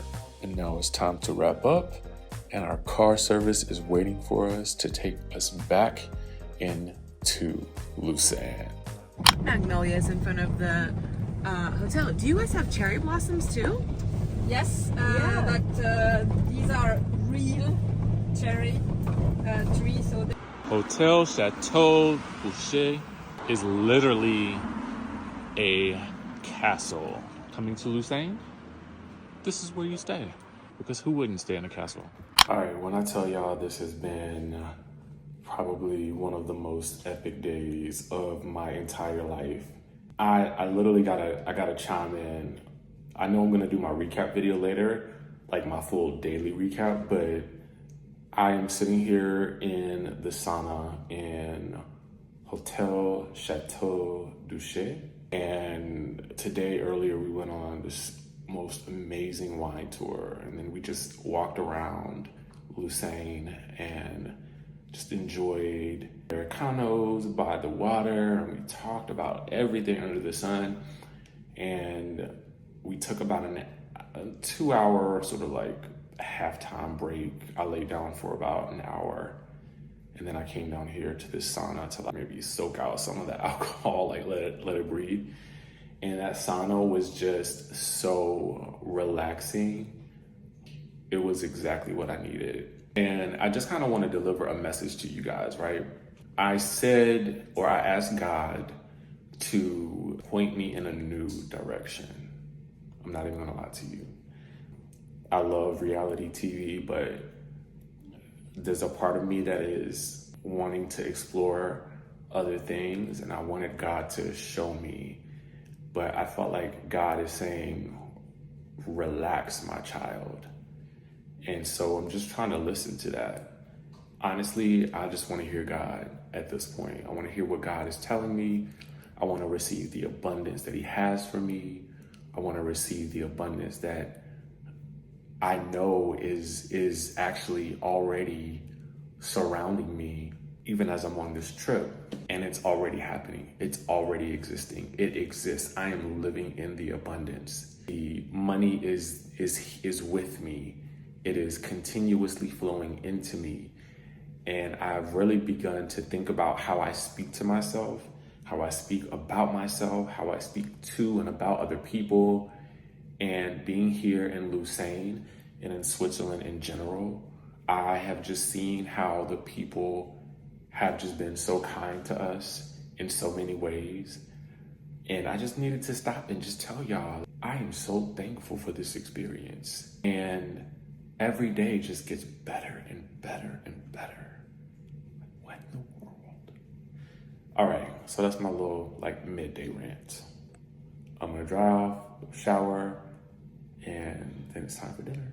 We are at Le Diner, and the menu looks, well, I can't see it, but it looks divine. It's a cute restaurant. We are actually still in the lake. You can't see it. I can't see it, but trust me, it's there. Maybe once we leave here, I think for safety, just from city and then post, and be like 2 cities away. Fair. I don't know if you're planning to do it a week or two after the trip. Maybe I could do that, but some of it I kind of do want to. I'm doing like these style, and then I'm doing every night I sit down, I recap my day, talk about the highlights and just anything that I've thought of, and I feel like that also gives another fresh take on the stuff that I did. It's very good. What kind of day is this? We've taken you on a wine tour. I took you to church in the sauna. And now it's time to take you to dinner. And of course, the chef prepared and amuse-bouche for us to welcome us to the establishment. And of course, I had to have a nice crisp glass of champagne to go with our amuse-bouche. Why not? You can't have dinner without champagne and amuse. Then it's time for the salad. Now this to me was great because it was light, it was refreshing, it was the perfect way to start the meal, which honestly, y'all, this ravioli that you're about to see looks delicious. She got this. It's time to dive. Got more San Pellegrino on the way. How was it? Let me go ahead and let you guys know that the ravioli was divine. I happened to see a woman sitting beside us having this made, and of course, I had to ask, what is that? Our server told us that he made the tiramisu right there in front of her. And y'all know I love me a dessert. Of course, we had to have the same. To see this process in action, the way he is so fluidly just whipping and dipping and stuffing and scooping, it's like art, man. Like, this was honestly another little luxury for me. And I know I talk a lot about luxury on this trip, and some people think when I mean luxury that I'm meaning something ostentatious, but sometimes luxuries are the small little delights that just bring you joy, and that to me is the true form of luxury. Now, dessert is always on the menu as far as I'm concerned, especially when it's tiramisu. And having your tiramisu made for you in front of you, that, my friends, is the life. And now, dessert is served. I want you guys to notice we are sharing this. We're on vacation. We still gotta watch our calories while we take in all of this fabulous champagne, Prosecco, and wine. And now, the taste test. The moment of truth. Is it as good as it looks? Well, my friends, I gotta tell you, it's every bit as delicious as it looked. My God, delightful. All right, y'all, so today was the last day in Lucerne, Switzerland. And I gotta tell you, today has probably been one of my favorite days of travel so far. We had so much fun. We went to a winery, kind of scattered around the hillside and the mountain. And I just have to say to you that that is probably one of the most beautiful drives I have ever experienced. And I've experienced quite a few beautiful drives. To me, there's nothing like seeing mountains and then villages within the mountains and the architecture, and just learning about how the wines are made and how so much of good wines and a quality wine depends on not only the grapes, but the soil, the wood, the barrel, how it's burnt, how the wood in the barrel is burned. And you just learn so much. And then to sort of sit and see how people live, and the quality of life here is phenomenal. It feels like you are at peace. Obviously, I'm sure they have their day-to-day, things that they, deal with similar to any place else. But I just gotta tell y'all, like, the lifestyle here just feels just like they just got it right, man. Like they just have it right. It's really this amazing balance of people doing work that they love, especially at the winery, as well as being able to really enjoy the land. And some of the things that we learned about what I was calling Lake Geneva, which really they call Lake Léman. And I'm looking over at the mountains and I'm thinking those are the Swiss Alps, but they're French Alps. you just learn so much. But the lake, which I was calling Lake Geneva, which is really Lake Lemon, is of this beautiful body of water that in the summer they swim in, there's festivals. It's so beautiful. And one of the cool things that we learned about the lake was that, you know, at one point there had been something that happened with the soil and it had eroded into the water. And the Swiss and the French worked together to bring the water back to a place of purity. And it's just, you know, you just hear about so much of the history here and how proud the people are. And even the bad parts, you know, they talk about them in a way that is informative, but they recognize that it is their history. No one's trying to erase the history. They just tell you this is what happened. And I really found that to be refreshing because, you know, I could go on. I'm not going to make this a political thing, you know, about what happens or what's going on in the US or anything like that, because I just feel like the message that I want to send to people watching this is that there is a quality of life here that I do feel is just amazing. And it is something that I want for myself at this point. So anyway, that's kind of the mental space that I was in as we took this wine tour. And, you know, the final stop on the tour after we'd gone through the vineyards was actually tasting the wine, some of which we did bring back with us.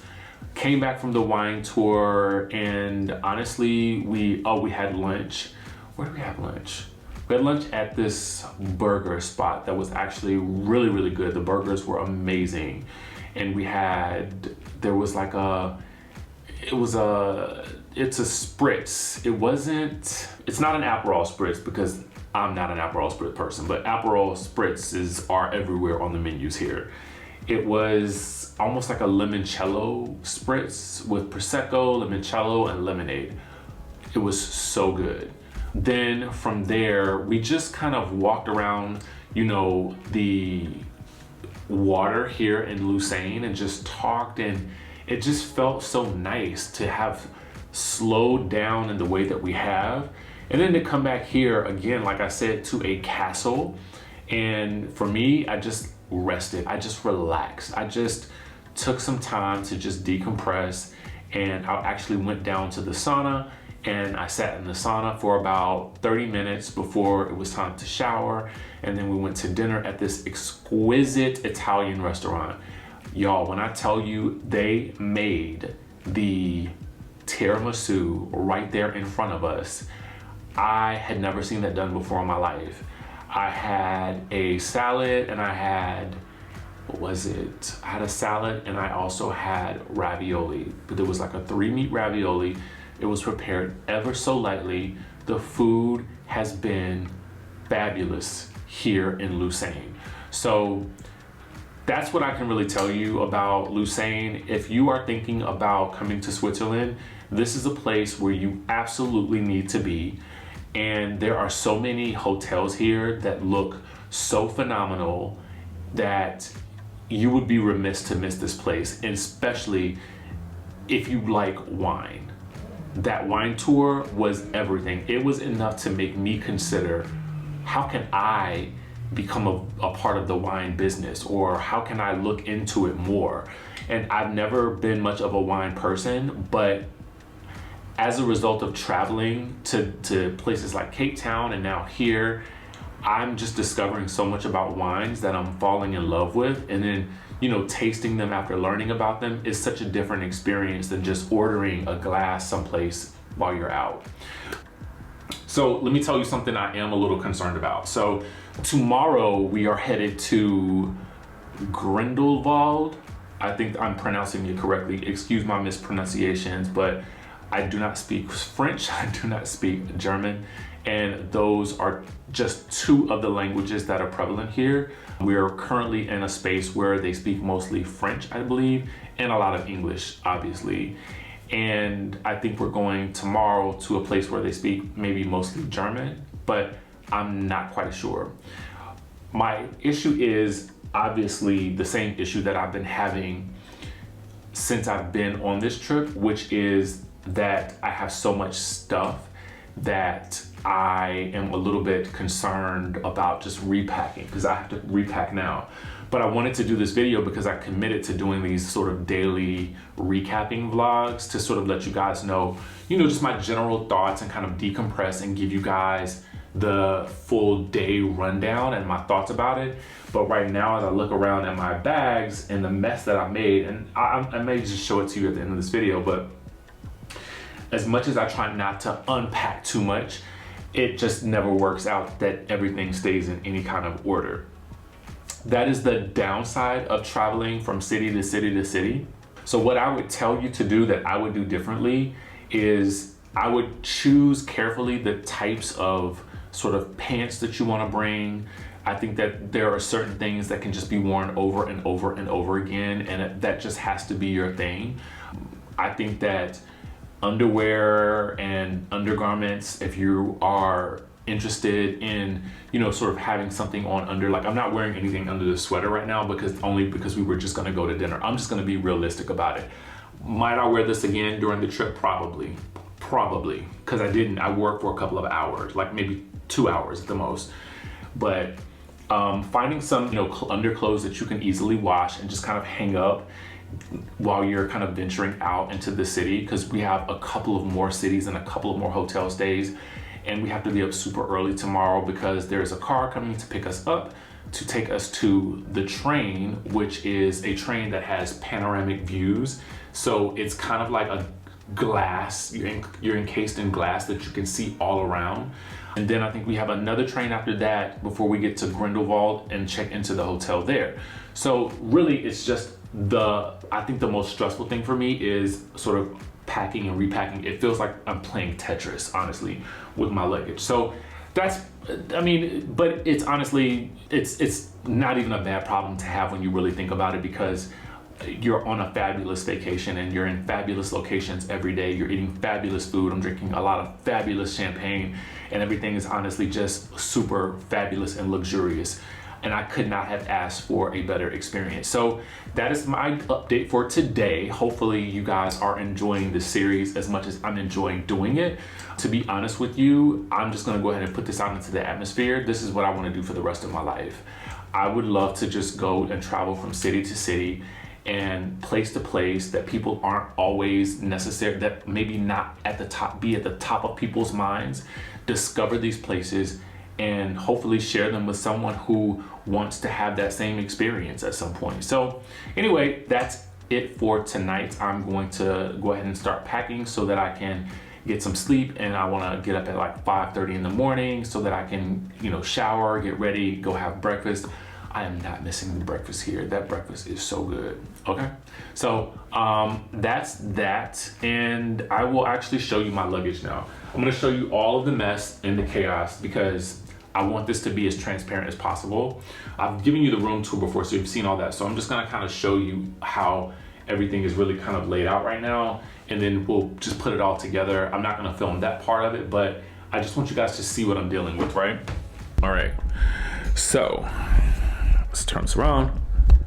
All right, so this is the real, this is the real, right? You got the bed. Can I tell you guys something? Honestly, I bought this in Montclair in Geneva. This is my new favorite fragrance. I will be wearing it day, night, and henceforth and forevermore until I run out. All right, so yeah, I mean, it's just a lot, you know what I'm saying? A little day bag just to kind of like carry, like, you know, all the hotel keys and, you know, obviously my Altoids, my gum and stuff like that. Clothes that I had on earlier that I wore the other day. And then obviously the suitcase is just kind of like in shambles right now, so I gotta kind of straighten that out. And then obviously we've got, you know, stuff on the desk that I need to sort of straighten out as well. I'm gonna make myself some tea while I do this, and I'm going to listen to my the J.Lo album. If you guys haven't heard it, none of this is sponsored by anybody, but I love the J.Lo album. But there's an assortment of teas here, so I think I'm probably gonna try to have either this hibiscus tea or maybe this mint tea. I just want something without any caffeine in it. So yeah, I'm gonna make some of that. You guys can see the little thing right here. And I still have, look, this is so cool. I probably already showed you guys this, but look, they got beer in here. They've got, actually, is that a bottle of champagne right there? I can't really tell. Anyway, so you got all the things here and it's all free. That's literally unheard of. So anyway, It's time to pack your bags and let's head to Grindelwald. How are we getting there? By train, of course. The Golden Pass Express. Now, just a little bit of information about this. Just a short distance from Lausanne is the city of Montreux. From Montreux, you can take this seamless, comfortable travel experience on one of Switzerland's most picturesque train routes to Interlaken. From Interlaken, you'll take another train to Grindelwald in the mountains, known for its Alps and ski slopes. But this train experience right here is completely luxurious with heated leather seats and panoramic views. But I'll get into that in just a bit. First, let's start our day with a little get ready with me. all right, we are headed out. We are leaving Lausanne. Got my travel gear on. Bottega hiking boots. I forgot where I got these jeans from. I think they may be Zara. Helmut Lang hoodie. So comfortable. Got my Ludan, sort of like, I guess it's like a trench coat. Got my AirPods and just my little toboggan because I think it's rainy outside. Here we go. We're off to the next adventure, Grindelwald. View from the castle from the last day in Lausanne. Now, if y'all know me, you know the first stop of the day is breakfast. I had to partake in this scenic breakfast down here in the castle in Lausanne one last time.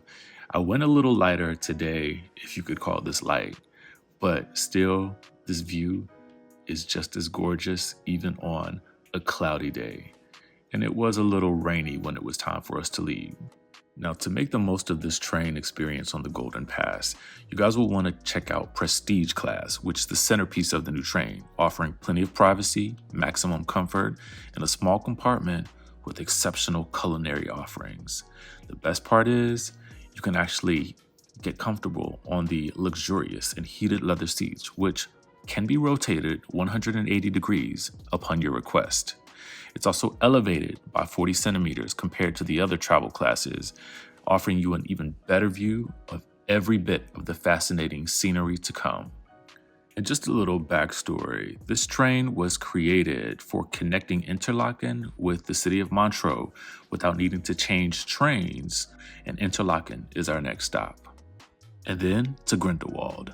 It is what time? 9:32. It's 9:32 a.m. We are in Montreux, just waiting to take off. We have a 3-hour ride through Montauban, Chateau d'Eau, Stade. We arrive at Interlaken at 12:50, from which we will take a train from Interlaken to Grindelwald. Yes, and right now we are in Prestige Class.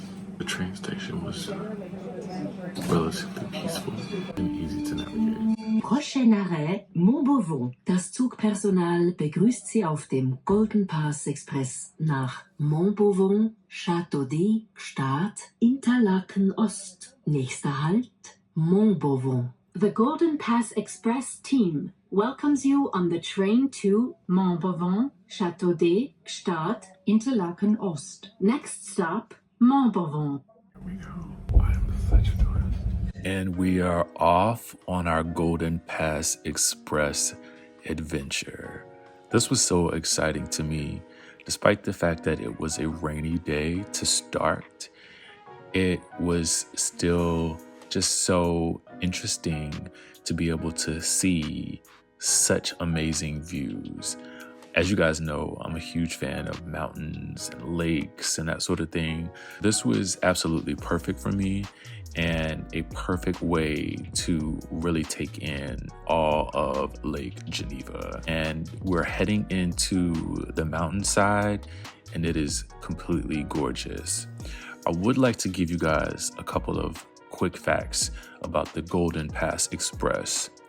This route is fully included in the Swiss Travel Pass, but your seat reservations must be paid for separately. All right. Now, you can secure your Swiss Travel Pass and reserve your seat on the Golden Pass Express through their website. The Swiss Travel Pass offers complimentary travel, with your only expense being the seat reservation fee.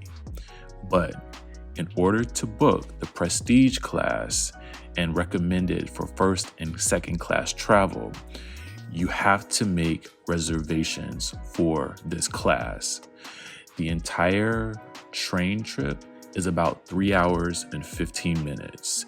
So you're gonna get unparalleled views and comfort aboard the first class, all right? Now, I know I talk a lot about luxury and we talk a lot about first class and business class, but these aren't the only ways that you can travel the Golden Pass. There's also regular seating as well. So just make sure you know that before making your reservations. Another fun fact about the Golden Pass Express: you can also do the Golden Pass Panorama 8-day explorer's dream. That's where you'll actually navigate through the heart of Switzerland, and each twist and turn will unveil a new awe-inspiring vista, all from the comfort of the Golden Pass Express. So there's lots that you can actually do with this particular experience. And for us, this was going to be the way that we were going to get from Montreux, leaving Lausanne, to Interlaken Ost. From Interlaken Ost, then we would take another train to Grindelwald. So it was a little bit of a day trip experience for us, and it was nice to be able to do so and have the first class experience. As you guys know, we love champagne, especially Swiss champagne. And I love a charcuterie board, or as we like to call it, the charcuterie board. I love everything about this whole experience. It was so awesome. My only regret was that I didn't also get the caviar, because that was also available to us as well. I am completely kicking myself that I didn't have the caviar experience aboard the Golden Pass. However, there's always next time, right? We'll enjoy what we have right now: champagne, charcuterie, and a view. The king of views. Let's get back to that right now. I mean, this is what I live for. This is what I breathe for. These travel experiences where you see parts of the world that maybe you never even thought to go. You know, it wasn't, honestly, if it wasn't for Instagram like continuing to show me these waterfalls, I don't even know that I would be on this trip. So take a look at the world around you. Utilize social media in a way that you get the most out of it that you possibly can to see things, mark your calendar, and take a look at where it is that you want to go. Now, if you're watching this video, you'll know that if you tap in the link in the description, you can actually travel with me to Bali. Yes, we're going to Bali in September. So you'll want to tap into the link. There's only a few spots available. But right now, let's get back to this train ride, because I think we're just about to hit our next stop.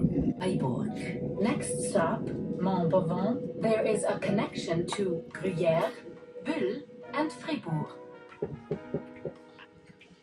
All right, as you guys can see, we are headed to higher and higher elevations, and we're able to see the peaks of some of the Alps.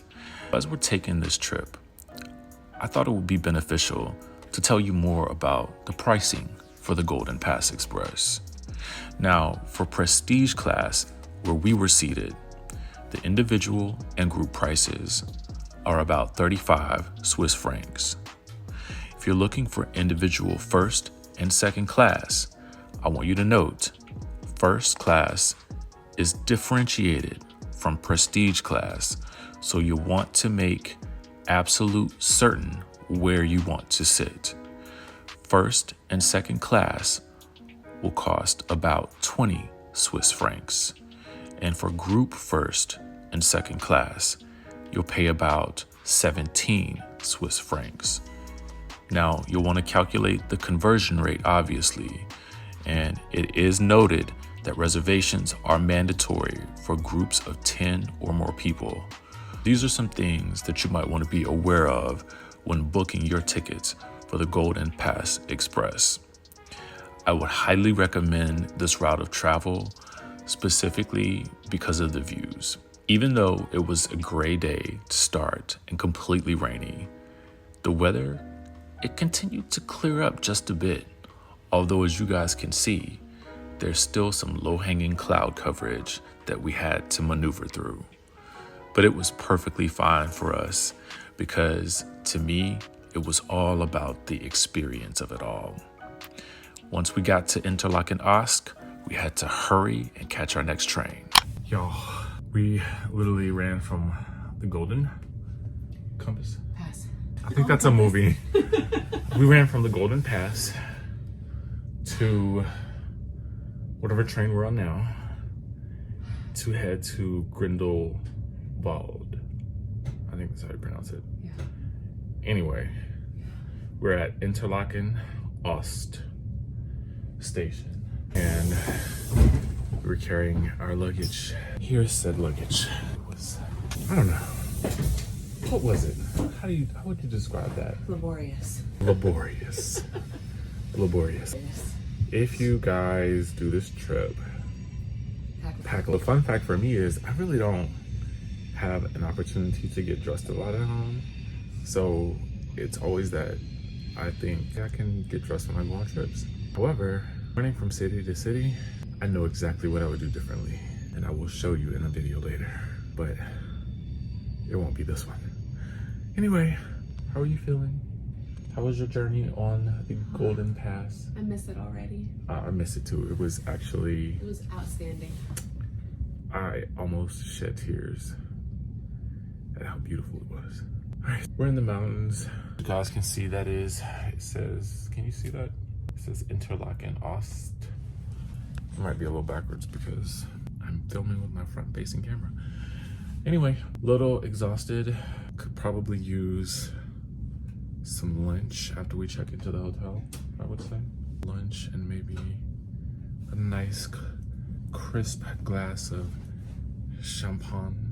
I think we need the reward. We made it. Honestly, y'all, I work out. But that... Oh, the chaos that ensued on this day right here. We just got to Grindelwald, Switzerland. On our last adventure, we had taken the Golden Pass from Montreux to Interlaken Ost. From Interlaken Ost, we hopped on a very comfortable train ride to Grindelwald. I had no idea what was in store for me, but this would be the stop on our trip that changed my life forever. But before we get into all of that, can we just get into this view right here? I mean, in truth, it's a pretty quick ride, maybe 30 minutes, if that. But the mountains, as we are making our ascent, are just magnificent. And what you see here are different villages as we are headed up into Grindelwald. I just gotta tell you guys, as someone who lives in the United States, seeing this architecture, seeing the mountains, the chalets, it was just so awe-inspiring to me. It was everything that I had hoped that the trip would be. but I feel like seeing it with my own eyes made it even better. I had to stop and capture these moments because I felt like I would want to relive them later, and I'm so glad that I did. I think it's so important to capture the moments when you can. I think there's something to be said for, utilizing technology for our benefit. Sometimes when we're out with friends and we're at dinner, we're on our cell phones, or we're taking selfies, I think we're not really capturing the true essence of the moment. But I think in times like this, when you're capturing the beauty of nature, that is super important. And we finally arrived in Grindelwald. The train station was jumping. I mean, there was so much activity from people arriving from their ski destinations. It was incredible. All right, made it to Grindelwald. This is the train that we took from Interlaken, and we're actually looking for our transfer.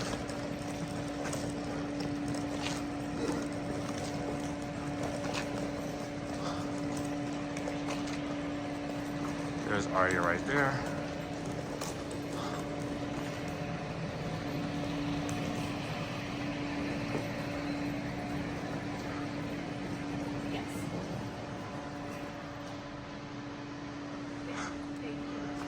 You can actually get to the top of Europe. All right, we just arrived in Grindelwald, and it is beautiful. You guys can't really see the mountain here, but if you head that way, did you find? She said there's no hotel available, or no transfer available today. She said, you can walk, it's only 10 minutes. I said, no. Did she say where it was? That way, 10 minutes. You can try to walk. I just want to take a second to note that this is the moment where things went off the rails. Should we try to walk? Maybe we could start the walk and see how we feel. All right, so the challenge with travel is that you never know what can happen. So we do not have a transfer from the hotel, from the train to the hotel. So we are told that it is a 10-minute walk. The problem is exhibits A, B, C, and D, and F is on my back. So we are going to try to rough it, as they say. Can we do it?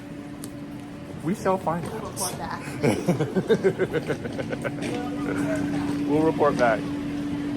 But I can tell you that it is beautiful. Hold on. All right. So there are actually plenty of hotels here in case you were thinking of traveling to Grindelwald. And we just need to find ours. Lots of ski rentals. Public transportation seems plentiful. Swiss chocolate and all the things. I could have just gotten my hiking boots here. Look, these are so cute. Oh my God. Should we get moon boots? And then put them where? I don't know. Look at these luggages. Oh well, I'm going shopping. I don't care anymore. Look at that purse, Arya. That's cute. Wait, I really do like that. Let's come back here. We're definitely coming back. As soon as we find this hotel. It's so beautiful.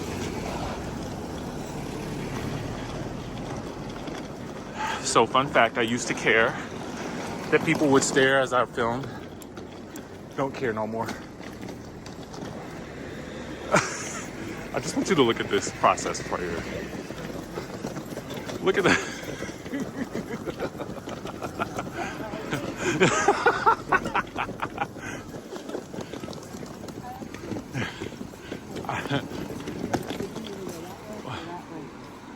My God, today.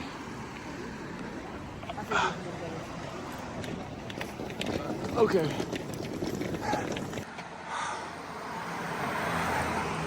She'll be coming around the mountain when she comes. She'll be coming around the mountain when she comes. Looking for a hotel better shots? Yes. Yeah. You take this road up, Yeah. take a left and you'll see it. Thank you so much. I work there, so. Oh, thanks. Appreciate you. Wait. I don't know that I can do it. Friend, hold on.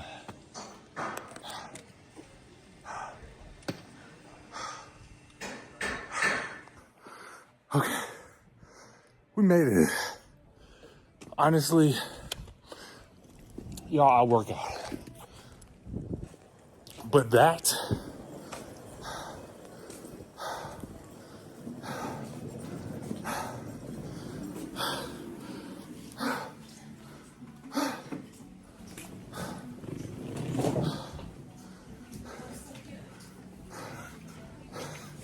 wait, did you say that walk was so cute? Absolutely not. Oh, I think she meant the hotel. Okay. We're gonna check it now. So of course it's time for the room tour. All right, it's very kind of sexy, moody in here. Already hung up some of my stuff. I love these little bamboo coat hangers here. And we'll investigate the rest of the room, but I do kind of want to go into the bathroom first because this is actually the only room I haven't seen yet. And the bathroom is sexy. I actually just need to close the door because like the bathroom and this lighting, honestly, y'all, I'm sweaty. That's a long story. If you watch the Grindelwald video in another part of this series, you will understand why I am sweating so profusely. However, this mirror is to die for. I love a black bathroom. I love a black room.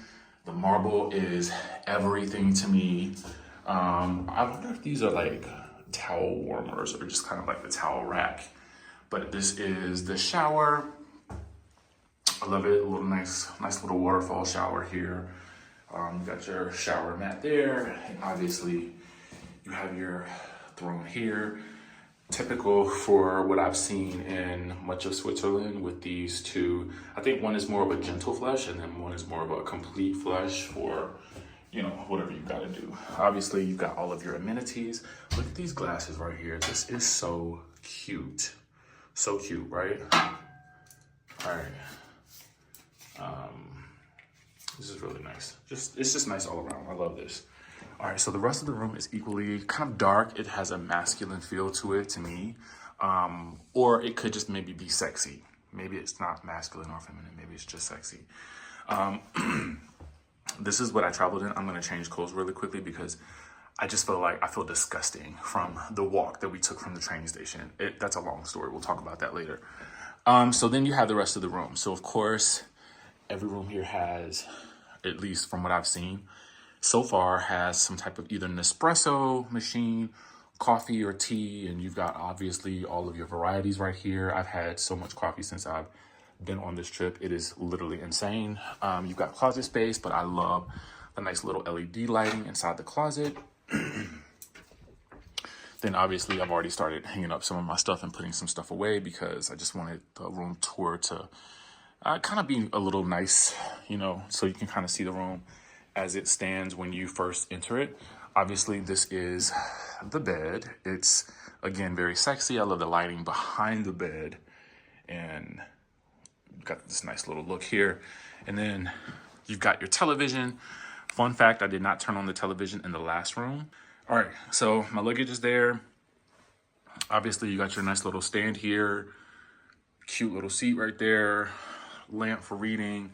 They gave us bottled water upon entering. Apparently there is a fridge, and the fridge and anything in the mini bar is available for the free. America, get with the program. Get with the program. I have a huge thing about hotels in America that do not have water for when you enter after you've been traveling. That is the worst thing ever. You got some a decanter right here. And let me show you guys the thing that is probably my favorite. You've got this nice little balcony right here. Obviously, if you are a smoker, which there are a lot of people that seem to smoke here, maybe not here in Switzerland, but just, kind of. But you've got this nice little view of the mountain right here, and obviously some other hotels. It seems like this is maybe a big ski area. My friend Arya is actually staying next door, but isn't this beautiful? Like the mountains, and you can't even see into the top of that. I think we're going up to one of those tomorrow, and I think one of those is like the top of Europe, but I'm not really sure. So that is the room tour. Let me know what you guys think. I personally think that the reception downstairs was super fabulous, and I'm really, I like a nice room, and this to me is giving me the feels. I don't know how to shut this door. Maybe that's it. All right, so that is the room tour, and of course we will do our daily recaps later. All right, we are looking for lunch in Grindelwald. And the cool thing is, there's lots of cute little places. We are like in the heart of the mountains. And to be honest with you, I don't even think that this gives you exactly the feeling of what this actually is. I mean, like, there's no way to capture it. I can't. My mind can't comprehend it, actually. But it's just so beautiful. All right, so we've done the walking tour of Grindelwald. Let me tell y'all, we were so exhausted, but also kind of amped at the same time because we're in a brand new location. So of course, the first thing that we want to do is explore. That's just who we are. So of course we walked around to the shops, we peeked in and out of little boutiques just to see what was available, and we stumbled upon this restaurant called Barry's. And as you guys can see, we were quite excited to finally sit down and just be able to take in the moment, grab some champagne, of course. Champagne, I think, was the drink of choice for this trip. I mean, it just was. And here, we decided that we were going to do something different. We trusted the server to recommend our dining experience, and he recommended getting the fondue. Now, I love cheese. I really do. But this bowl of cheese and this bread and these potatoes that we were dipping in this cheese, this was likely not my favorite thing. I think if it had been an appetizer, it would have been great. But we needed something else to add to the mix to give us that full feeling. Don't get me wrong, it was delightful, but I needed this. I needed this moment right here. This delicious coffee and this brownie was just delightful. It was the perfect little after meal snack that really took us where we needed to go. And the caffeine gave us a burst of extra energy so that we could continue to explore Grindelwald. There was so much to see, and we were trying to squeeze it all in before things started closing down at 6 p.m. Hey y'all, I think my phone is about to die, but I could not show you this.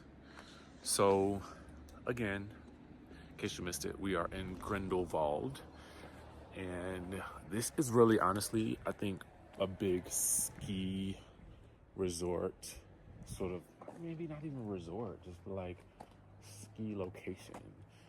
And clearly you have these Alps here.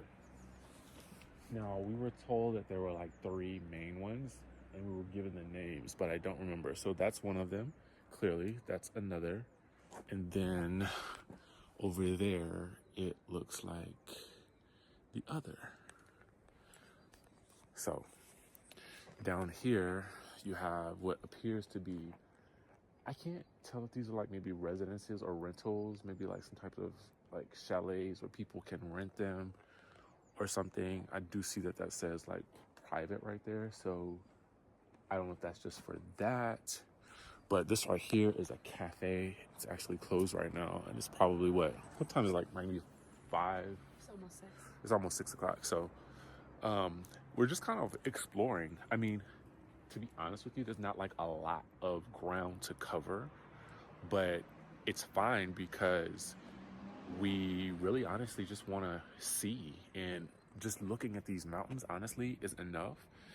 At the hotel there's an indoor pool, there's the spa.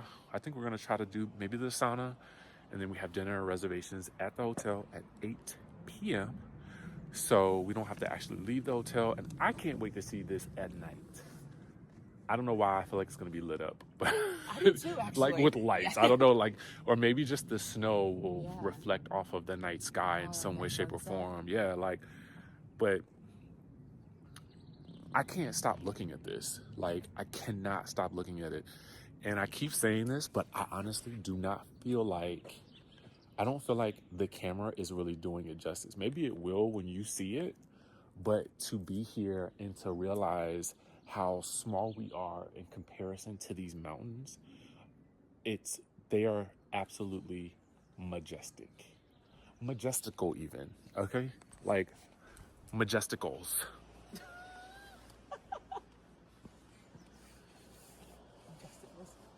Proud to be an I've been singing this song every time I pull out my camera because I'm like, yes, I am the American tourist and I'm totally fine with it. But everybody so far has been so super friendly about me recording everywhere. So,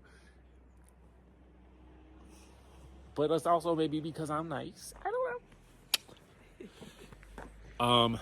So yeah, we are gonna, maybe we'll head around the next little corner and see what's there. And more later. So we made it to the top. Well, relatively.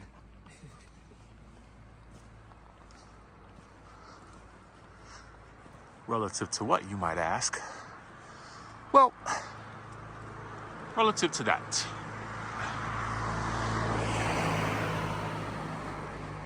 The literal top of Europe.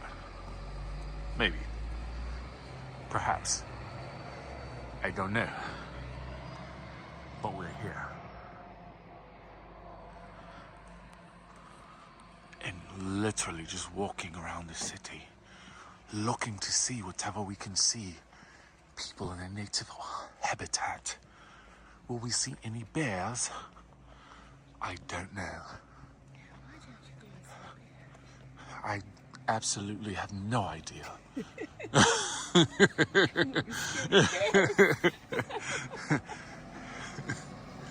Bears, mountain lions, tigers, cheetahs, panthers, elephants. Who knows what wonders lie around yonder corner? But we shall find them if they exist. Here in Grindelwald. There are buses though. And they might just hit me. Likely not though.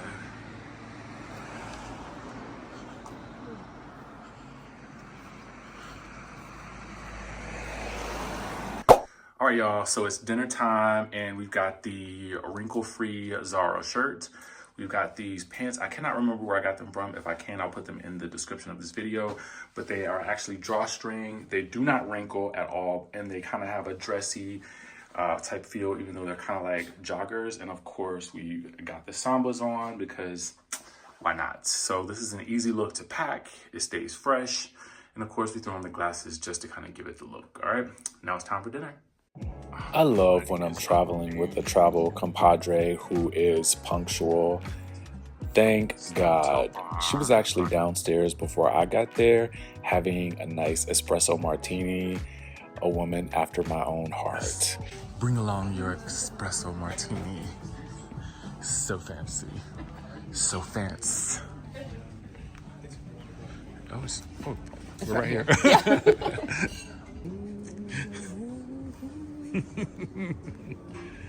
This was brought out to us courtesy of the kitchen. I completely forgot what it is. An amuse-bouche. An amuse-bouche. We have our small appetizer. We learned something new today. I think I'm in luxury and I don't know what I'm eating. Is it really luxury? Or am I a hillbilly? A Beverly hillbilly? Eating luxurious dishes. Proud to be an American. We've got some veggie spring rolls and a little bit of, what's this? This is like a chili sauce. It looks really, really good. We ordered some Prosecco. Yum, yum, yums for the tum-tum-tums. Okay, I just had to pop in here and let y'all know that that appetizer was banging. I mean, it was amazing. And it actually came with this spinach salad that I asked the server, can you bring me another bowl? And she did. By the way, she did. But I got the lamb, and my God, today, this lamb was so delicious. It was tender. It was crispy all at once. I'm a fan. I'm impressed. And I'm going to go ahead and tell you, I had already made up in my mind in this moment that we would be back at this restaurant the next night. You explain the world. Yes! We love it here. Everything is, this was probably my favorite dinner by far in all of the Switzerland. And this restaurant decor is just absolutely beautiful. All right, so I'm about to try whatever this is.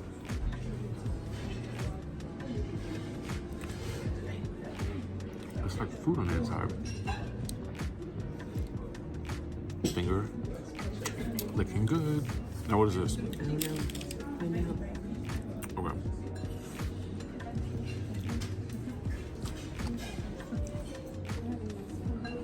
Love it.